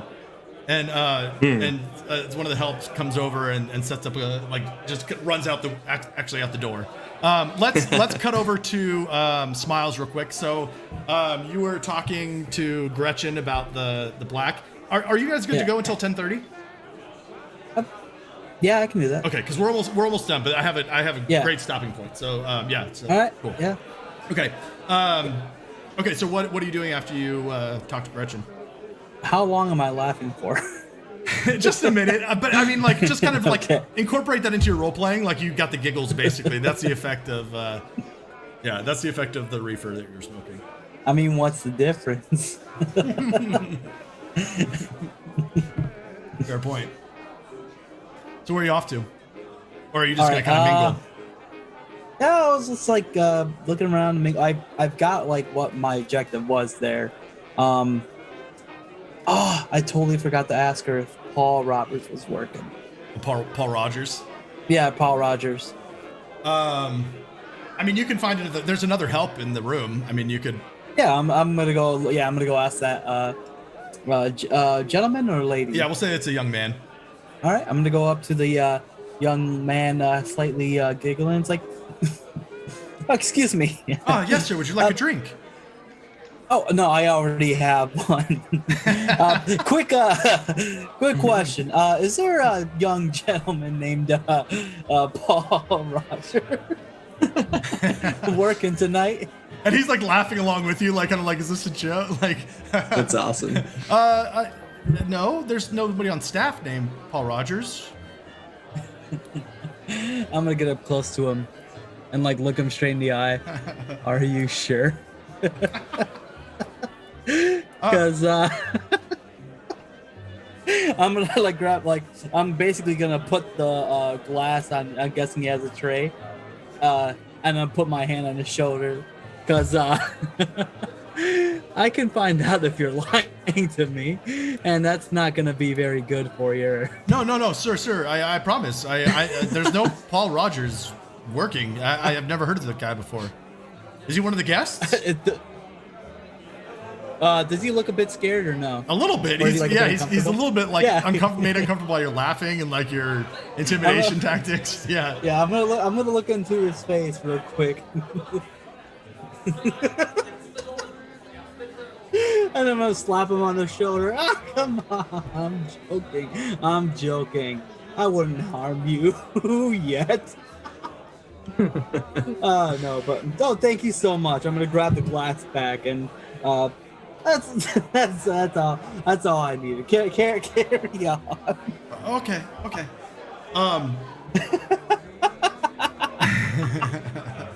He's John. He's in the Wait, you went too deep, man. Method acting right here. I like it. Right. Oh, hell yeah. All right. So, Smiles, as you are having this little interaction, you see the woman from the kitchen from earlier.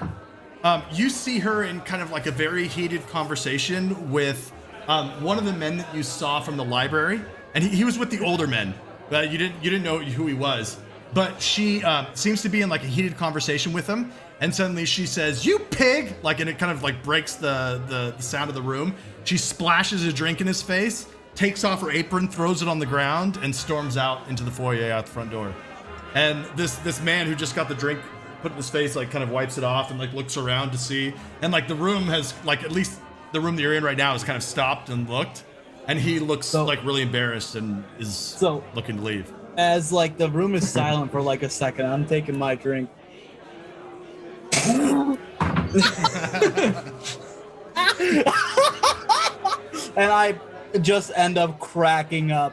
Like, That's great. I am just straight laughing into silence right now, looking at him.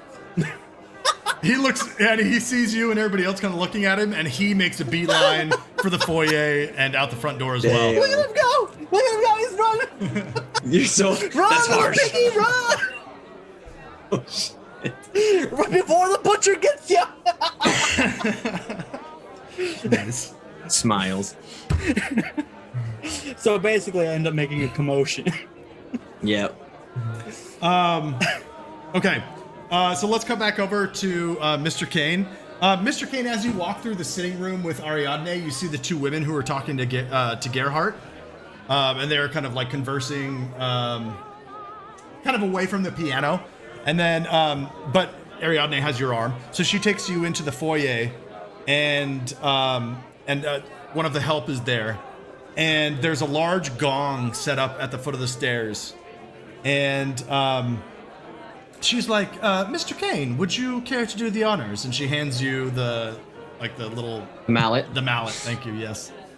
Yeah. What do I hit the middle of it? Is it, I mean, hard, Yes. lightly. Yes, as hard as you can, Mr. Cain. Oh, well, that's what I like to do anyway. And I'm gonna go ahead and just slap that mallet into the middle of the gong. Nice. So the gong just reverberates throughout the mansion. Gong! And Smiles, from your room, I know that there was kind of like that whole thing happened, but you hear conversations just like stop. And everybody sort of gets up and starts moving toward the foyer. So, Mr. Cain, as you're standing there in the foyer, everybody starts piling in. And Ariadne grabs a drink from one of the help. She hands it to you, and then she grabs one for herself, and she walks up like 2 or 3 steps up the stairway. So she raises her wine glass, and she says, "To Bacchus, patron of wine and revelry." And the crowd all responds, "To Bacchus!" And then everybody takes a drink of their wine. Everybody has kind of like gathered wine at this point too. Lamone, do you have a drink and take place in this, or? I still have a drink in my hand. Right when I see everyone going around, I'm trying to like stifle my laughing a little bit more. I stay back a little bit, and I basically do like the whole like stifle laugh, and then just and then start walking back out towards there. Like I'm still like kind of like giggly, but like it's like hidden. I'm trying to hide it as best I can. Okay. So I believe I would be there right, not when she says Bacchus, but right when she says like wine and revelry. Okay, So I missed a little bit of the beginning there. Okay. And then I just see everyone take a drink, so I'm like, as well. Okay. And then she says, "To love, to life, to youth everlasting, to immortality, may our bell never toll." And there's kind of like a cheer from the crowd, like, yeah. And then Edward, you kind of, as you look around the room, you see the two gentlemen from before. So you see Bartholomew and Stuart kind of like push their way out to the front of the crowd. And you also see Eugene kind of standing near the doorway, kind of toward the back, like maybe like 2 or 3 people back. She makes her way down the steps and cuts through the crowd to take Eugene's hand. And then she leads Eugene She places her hand around his arm, and they start ascending the steps, going upstairs. Does she pass right by me then? Yeah, but she doesn't make eye contact with you, and she does. Okay. What about Eugene? I'm gonna try to get eye contact with Eugene. No, he's infatuated. He's like looking at her Of and just course. like glowing, and like he looks like he's he looks very ready to go, if you know what I'm saying. Yeah, for sure. Okay. Then I just obviously I won't say anything. I'll just watch it go. Okay. As they walk past him, I'm believing I'm like watching this from like the bottom of the stairs, right? Yeah. Yeah, I would say you're kind of near the back because you came in late. Okay. So I'd say you're like I'm gonna say like there's like that group, and then there's like the single me right behind it. So like I'm kind of like let's say I'm doing a social distance against the crowd. So I'm like at the back. So as I'm looking up there, I'm trying to stifle my laughs, and as I see Cain basically getting projected to the side, I'm once again gonna start burst out laughing because I'm pretty sure the reefer is still hitting me pretty good. Yeah, it is. Yeah, it is. So I'm basically oh, you should see your face right now. And I'm gonna like be pointing up the Cain. Yeah, I'm be looking around, trying to figure out who the doofus is that keeps laughing. So basically, I'm gonna, I don't know, will this like distract either of the two that are also walking up? The Eugene. I mean, everybody who's at the party right now is in the foyer, so it's a bit crowded. So you guys are all kind of shoulder to shoulder, and then like as they're ascending the steps, like you could already see that people are kind of like going back to the party, basically. Yeah. But it's still crowded in this room, so people start kind of like exiting out back into the sitting room and the parlor. All right. All right. I was gonna say like did my laugh like kind of distract Eugene or them from like they stopped to look back or anything? Not like at that? all. Okay. But yeah, I'm just gonna be sitting there pointing up at at Cain, basically trying to get his attention with a hand wave. Yeah. If I can, DM, real quick, I am gonna just at least watch them go. Can you describe to me again the stairs, what they look like? Are they like a grand staircase or? It is. So there's a grand staircase in the middle of the foyer that goes up to the second room, and then there's sort of like a landing above, and you see like a couple of doors above, which you assume, because you're familiar with mansions, that these would be the bedrooms. Yeah. Ariadne moves to the right when she gets to the top of the stairs, and then kind of around the landing, and then there's a door there that she enters in with young Eugene. Okay, looks like one of the big doors, right? It doesn't look like the master bedroom, no. Okay. I'm gonna take note of the door, and then the only thing that I will do as the party starts getting going again is I want to find the two ladies that talked about being friends with Ariadne, and I want to go to them directly. Perfect. The two ladies that were talking to Gerhardt out in the conservatory? Oh, yeah, to Gerhardt. Yeah, because they said that they were friends with her. I am gonna try to find them. Yeah, so they're actually standing, like, as you kind of turn around and look for them, they're like standing like right behind you. And because they came out from the sitting room, which is where you entered from as well, and they're standing there like ready to head back into the sitting room near the piano. Excellent. So I'm sure everyone in the party, because I was standing up there with her. She didn't have my arm though when I did the gong, correct? Correct. Yeah, she was just kind of it was like more like you were opening the invocation, basically. Cool. Okay, so I wasn't publicly rejected yet, so I am going to go to the two gals and be like, ladies, I am just here to apologize. Through your good word and will, I was able to meet our gracious guest Ariadne, and I realized that I don't even know your name to thank you. Allow me to introduce myself since I was the asshole before. I am Edward Cain, and I'm gonna put my hand out to take one of their hands if they offer. Okay, yeah, they both offer their hands, and they introduce themselves as Lorraine and her friend Laura. Lorraine and Laura, okay. I just saw our dear hostess take a young man with her up into a private room right as a party gets started. Sorry, I have cats trying to attack me. Do you know if that's the next part of the party? How do we get the invite to that room? Yes, well, Ariadne chooses, what would you call it, Lorraine? And Lorraine's like, a partner for the night? Entertainment. Yes, an invocation to, as she said, love and immortality and youth everlasting. You get the idea, I'm sure, Mr. Cain. Well, I mean, I know how I feel. I'm gonna look around in bed, of course. But we don't speak about that. But as young as I feel, it kind of felt like Ariadne was very much into this belief that I just want to understand, what is this Bacchus thing that she mentioned? Well, he's the patron of love and revelry, and these parties are dedicated to his honor and having a good time and loving freely and being young and feeling open. I don't have to explain this to you, Mr. Cain, surely. No, but I did not know that Arkham had parties like this. I thought New York only did things like this. Well, welcome to Arkham, she says and lifts her glass. I'm gonna clink their glasses and I just kind of like look up at the door and go. I'll offer both my arms and go, well, ladies, I guess if our hostess is going to be busy, we should make a night for ourselves, shouldn't we? I'm gonna try to put on some charm for both of them. Nice. Give me a charm roll. We'll see how that goes. Come on. And then come on. Smiles, what are you doing immediately after they ascend the stairs and Oh Jesus. Well, That's like a total failure. Well, I it? am still laughing at him. I'm hoping he's like, I don't know if he saw me or not, but I see him basically talking to these two ladies. And I'm gonna like basically try to calm myself down again and get all my suit and stuff set up, like see if I have any visible stains, and hopefully I do not. I'm gonna set down my wine glass somewhere, even the floor if that's all there is nearby, and then I'm gonna slowly walk up to him, and I want to get to the point where he's trying to charm these two lovely ladies. So that was a roll. I had a 97 out of 50, but I said I was trying to charm both of them. So you can play that as you want, DM.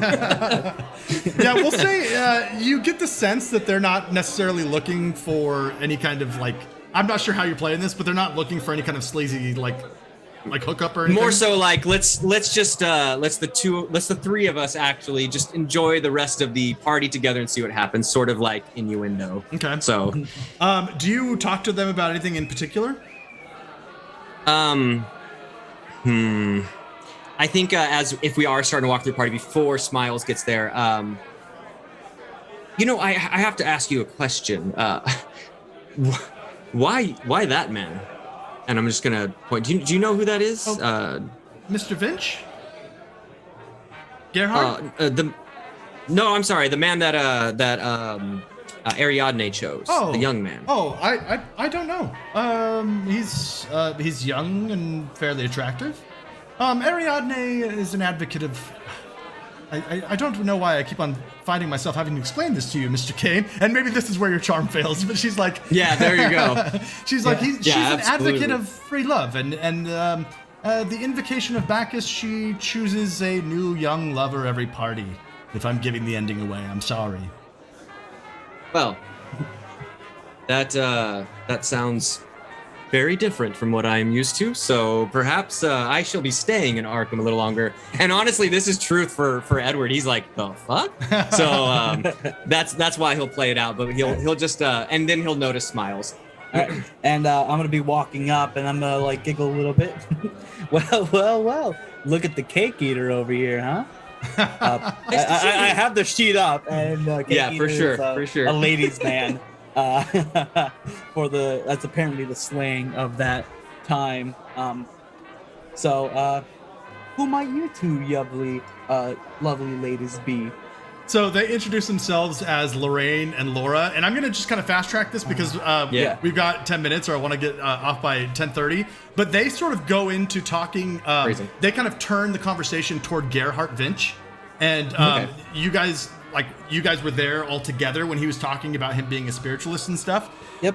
Yeah. And definitely gonna get to that. Lorraine says, it was so weird. It was like a movie. So she explains to you that they did a seance with Ariadne there, and that basically Gerhard was trying to contact Ariadne's mother, and she says there were only 6 of us. We sat around in a circle around the dining room table, and it was a great lark until Gerhard tried to contact her mother. He started letting out these awful growls and other repulsive sounds, And then Lorraine pipes up. She's like he was choking on something. And she's like, yes. And then Ariadne, she began screaming and fell out of her chair, trying to get under the table, apparently horrified by something. And when Vince tried to stand up, well, he just vomited all over the place. And then Lorraine pipes in and she's like, yes. And Zoltan was extremely angry. I saw him yelling at Gerhardt. Things had sort of recovered, but that certainly spelled the end of the evening. And Laura says, "Man, it's too bad. I was next, and I wanted to talk to my dead Uncle Rudolph, and ask him where he hid the $1 million." And she elbows Lorraine, and they both kind of giggle. I was not expecting that sort of a conversation about him, Mr. Gerhardt, from what we met. However, my only question is, if Mr. Zoltan was very upset with Mr. Finch, why then is he still back at the party? Is there more to this that Ariadne wants? I mean, she's still going to try to contact her mother again? And at that moment, you hear from upstairs a pistol report, and it stuns the room, and everybody goes quiet again. For sure. What's your guys' immediate reaction? Can I immediately react to that? Being a gangster of sorts, like, hearing a gunshot, you have to be fast or else you're dead. I want to try following where the gunshot came from. So it came out from the foyer from behind you, and definitely upstairs, almost like from where you guys are standing in the sitting room. It's like directly above you. So as you go out into the foyer, you see kind of the head maid, Frida, and she's sort of standing with her eyes wide at the foot of the stairs, and you see Zoltan like run out from the parlor and just like bolt up the stairs. Okay, I'm gonna follow behind him. Okay, Mr. Cain, what do you do as I'll go halfway up the stairs, but then realize like maybe this is how I would have responded if I wasn't, invested in Miss Varga. So I'll just act like oh my God, what's happening sort of an idea. Okay. So Lamone, you're hot on Zoltan's steps, and as he approaches the door that Ariadne and Eugene went through, you see him like pull at the door handle, and he pulls it forward, and it immediately snaps shut. And then he's like pulling at the door, and then you also see at the upstairs hallway. So once you get to the top of the stairs, it's kind of like a long hallway. And there's two windows at either end. And at the end of the hallway on the same side as Ariadne's bedroom, you see you would see, who he was. You see Stuart, one of the men from downstairs in the sitting room with Bartholomew, the drunk guy. He's opening up a window and apparently climbing out. I'm basically gonna shout down to Cain there and basically yell out, "Cain, come up here and help Zoltan. I gotta. There's someone trying to escape the window." So I'm gonna go try to chase after the guy going after the window, and then basically gonna be like, hands in the air. I'm a detective. So do you pull out? do you pull out a weapon? I think I left my Tommy in the fucking car. So that's your only weapon? You don't have a pistol? Do I actually have a pistol? I don't know. That's up to you. So Cain, what do you do when he hollers and yeah? I will bound the stairs 2 at a time. Ow, cat, come on. And do you have a weapon? Do you look like you have a weapon, Smiles? I remember I only have a Tommy gun for a weapon. I don't know if I ever discussed having a pistol on me, but I would always usually have. Give me a second here. I have a basically like a broken pipe that I usually carry on me at all times. Okay. All right. So Cain hits the top of the stairs. What do you do? I just want to see if we cross paths or anything. Smiles. Basically, I don't think we cross paths because I believe the window is opposite of the stairs, correct? Yeah, so the stairs go up, you're on the landing, and then to your right, there's a long hallway to a window, and that's where Stuart's trying to get out. And then, like, as the landing, like, curves around, that's where Ariadne's bedroom is, where Zoltan's trying to open up the door. Okay. Okay. All right. So I will nod at you as you say that. Bound the stairs. I will go to Zoltan, and as I do, staff in hand, all of a sudden, or staff cane. I grab the cane and pull out a rapier, basically, out of the cane, and I stick it in the middle of the door, and I try to jam it open with Zoltan. Okay. Give me a strength check with advantage. Okay. Ooh, let's see. I do not know how to do advantage. Oh wait, nope. So just show roll me how to do it. strength. So the strength is a characteristic, so it's at the top of your sheet. And then after you get the roll, then roll the bonus penalty link right there, and it should roll an additional D10. Nice. So an 07. Okay. So you pop that sucker open. So basically this ends the bonus die changes the tens place. So instead of an 87, it turns to an 07 basically. Damn. Okay, that's awesome. I didn't know that. Yeah. That's cool. Okay, so as you pop it open, you see a window open. Mm-hmm.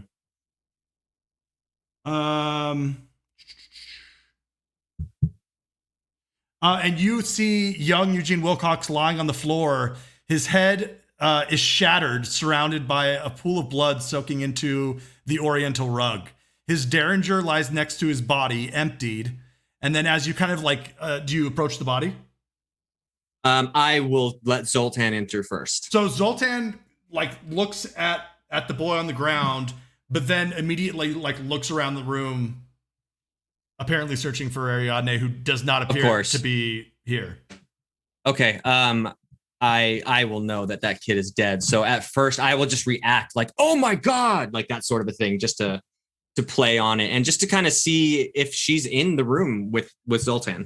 Roll me sanity. A quick question though. I gotta ask, didn't you tell us that Frida was deaf? She was mute. She was mute. Okay, I was gonna say I thought you said she was deaf. Yeah. Shit. No. I was like, I mean, not bad, but she's mute. She's not deaf. Okay. 76 out of 70 for my sanity. So roll me a D4. You got it. And then, so Lamone, let's cut to you while he does that. So lose 3 sanity. Lamone, Yep. what are you doing with Stuart trying to climb out the window? Do I catch up to him? Yeah. So are you running toward him?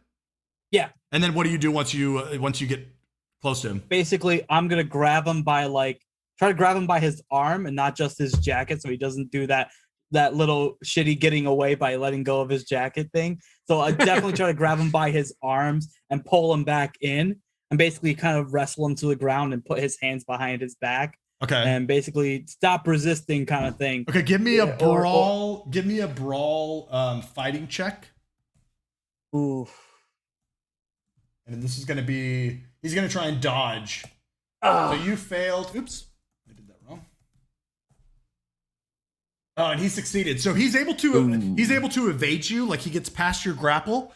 And then he's kind of he's not running, but he's walking toward the steps. And as he does that, he's like, I don't need to justify myself to the likes of you. He's like, if you have a problem with me, and as maybe do you start pursuing him? Yeah. He's like, you can talk to my lawyer. You can call my lawyer. And he's just kind of shuffling away from you, going down the stairs. All right.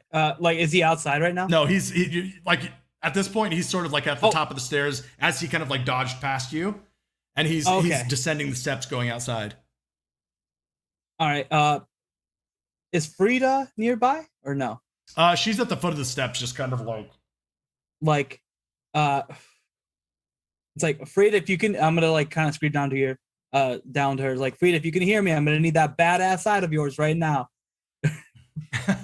And basically, I'm just and then I'm gonna look back towards him. It's like, sir, I'm gonna need you to calm down. So we'll say that she grabs him and she just kind of motions to him, and and he's still just kind of going off and saying, you're gonna hear from my lawyer and you don't know anything and blah blah blah. It's like, I'm sure this is all a misunderstanding. We just need you to calm down so we can get this situation figured out, okay? All right.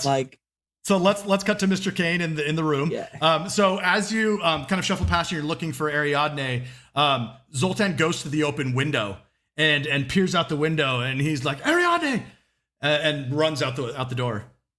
Oh shit! All right, I'll go take a look down the window. So as you look out the window, you see her laying in a bush that looks like she had either jumped out, but from this angle, it looks like maybe the bush broke her fall. She's not like she's not dead. I mean, she's just like laying on the ground out there. Okay, is the room empty? Aside from young Wilcox sitting there dead. Yeah. Yeah. Okay, I will go to Eugene, and I don't know. My character wouldn't know anything about self-inflicted gunshots or anything. But what does it look like? Like, does it look like he was shot, close proximity, that sort of idea? Yeah. So this is probably when I would have asked for the sanity, but you already failed that. So he has he has powdered burns around his mouth, and then you see from the back of his head is just shattered. I mean, and blood everywhere. Okay. So you would guess, like, you know, with not a professional eye, that he was shot in the mouth. Probably it seems like a suicide, maybe. Okay, I'll go just for a minute. And if there's no one else in the room, it would just be his kind of idea to look around. Like, I think I will look for anything suspicious in the sense of, just from what I got from those ladies, that she's like a worshiper of some god of some sort. I think I would look to see if there's some sort of like ritual or weirdness going on in here. I hope that makes sense. Yeah, roll me a spot hidden. Okay. Come on, baby. My dice have sucked tonight. My digital dice have sucked. Fudge! Oh, no. That's They okay. love you. Some nights are good. This is not a good night. So a couple things. 95. I mean, I didn't even really need you to roll the spot hidden, I guess. You don't see anything that you were looking for. Okay. What you do see in terms of things that kind of strike your eye, like near her end table next to her bed, you see a bunch of what look like kind of like Hollywood magazines, like film magazines.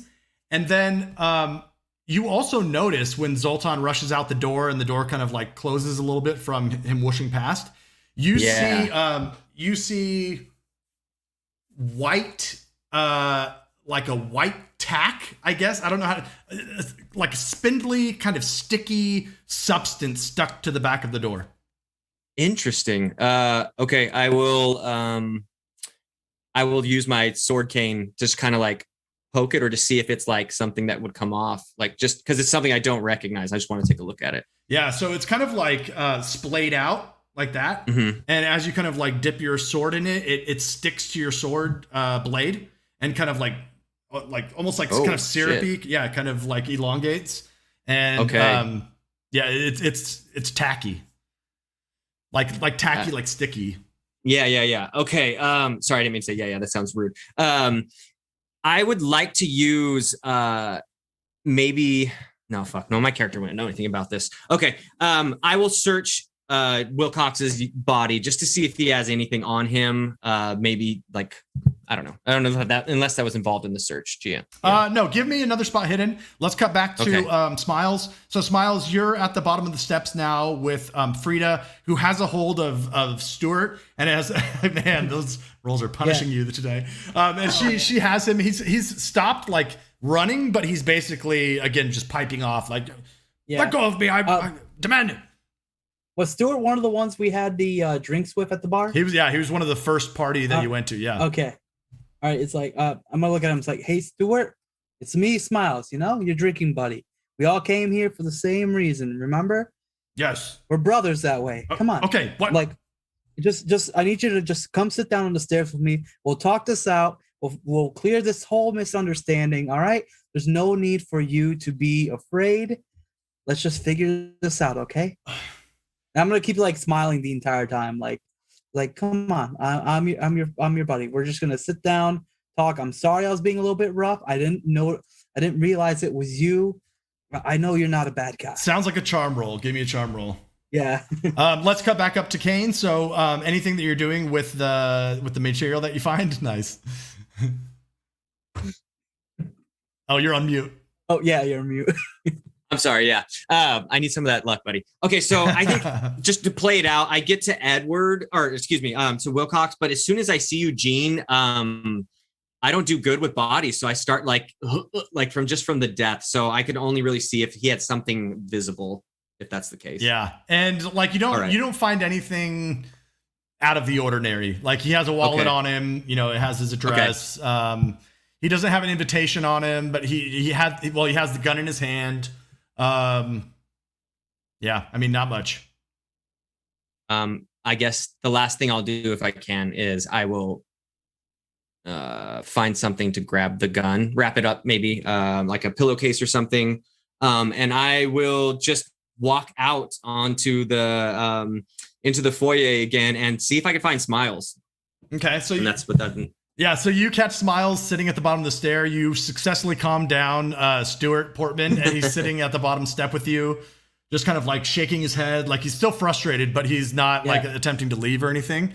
At that point, when you guys all are at the bottom of the step, Zoltan comes in with Ariadne, and Ariadne has like a few scrapes, but otherwise she doesn't look like significantly hurt at all. And she's like, I'm going to go take her to my room, gentlemen. And he like pushes past you guys and takes her up the stairs.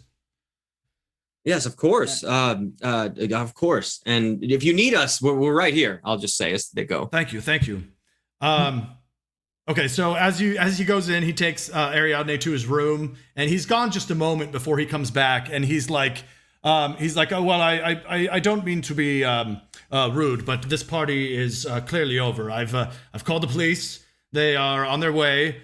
And I suggest, if you don't have any business here, that you please leave. All right.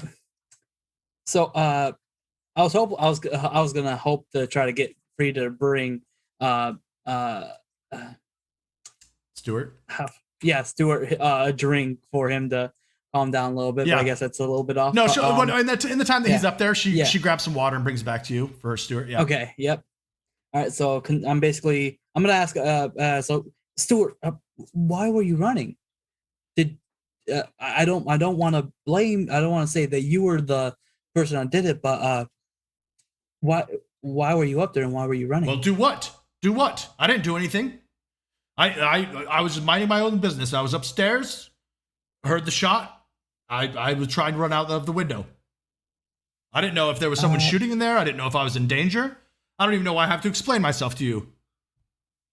No, I'm just trying to figure out to see if you knew something, if you saw something or anything, maybe the culprit, if you were just a witness, you're my drinking buddy, my drink, my love brother, as you would say. We come here to hopefully be bedded by Ariadne. I just want to know if you were all right. That's fine. I'm fine. And at this point, you see Zoltan come back in the room, and kind of this time is a little bit more stern. He's like, please, gentlemen, if you don't have any business here, I suggest that you leave. And then when he says that, you notice Gerhard Vinch walking out, kind of behind him, and Zoltan sort of turns and looks at him, and he says, and you, pointing at Gerhard, he says, you stay away from her and your magic mumbo jumbo. And Gerhard just kind of looks like startled and walks out. All right, I'm gonna see him walk away. I'm gonna go up to Zoltan. It's like, Mr. Zoltan, I know you asked me what I do for a living if I'm just people watching. Like I said, I'm a retired detective. I came here tonight as a bodyguard to Mr. Cain here. But if you are having any problems or you want someone to help guard you and Ariadne, then I'm going to take out one of the pieces of paper I still have left and basically hand it to him. Give me a call. If I'm not out on the prowl, I'll answer right away. All right? Very well. Thank you for your assistance. Yes, and he takes your card. No problem. He's like, now please, if you'll, the police should be here any moment. All right. And speaking of police, sir, I hand him the gun. This was found on Eugene's body. I grabbed it so that no one else would take it. And it's folded up in a little. It is, okay. Yeah. Would you like me to contact Eugene's parents for you? Do you know Eugene? Everyone knows Eugene. I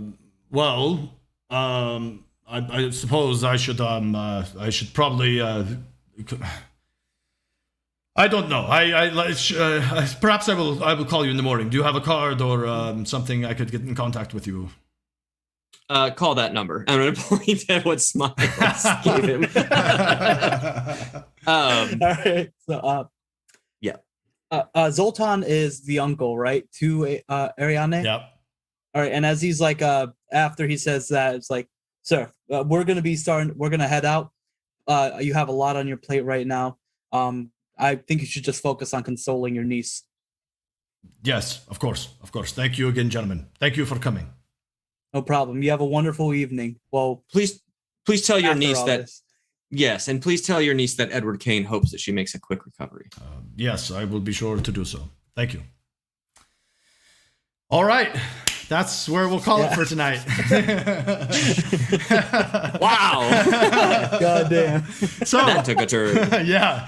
So you guys have some threads to follow up on next time we play. It's going to be kind of up to you guys what threads you pull. So think about that. For everyone at home, thanks for joining us. Catch us here next time for next episode. We'll continue with our Arkham Chronicles. And again, if you like our stream, please like and subscribe, and we'll see you guys next time. See ya.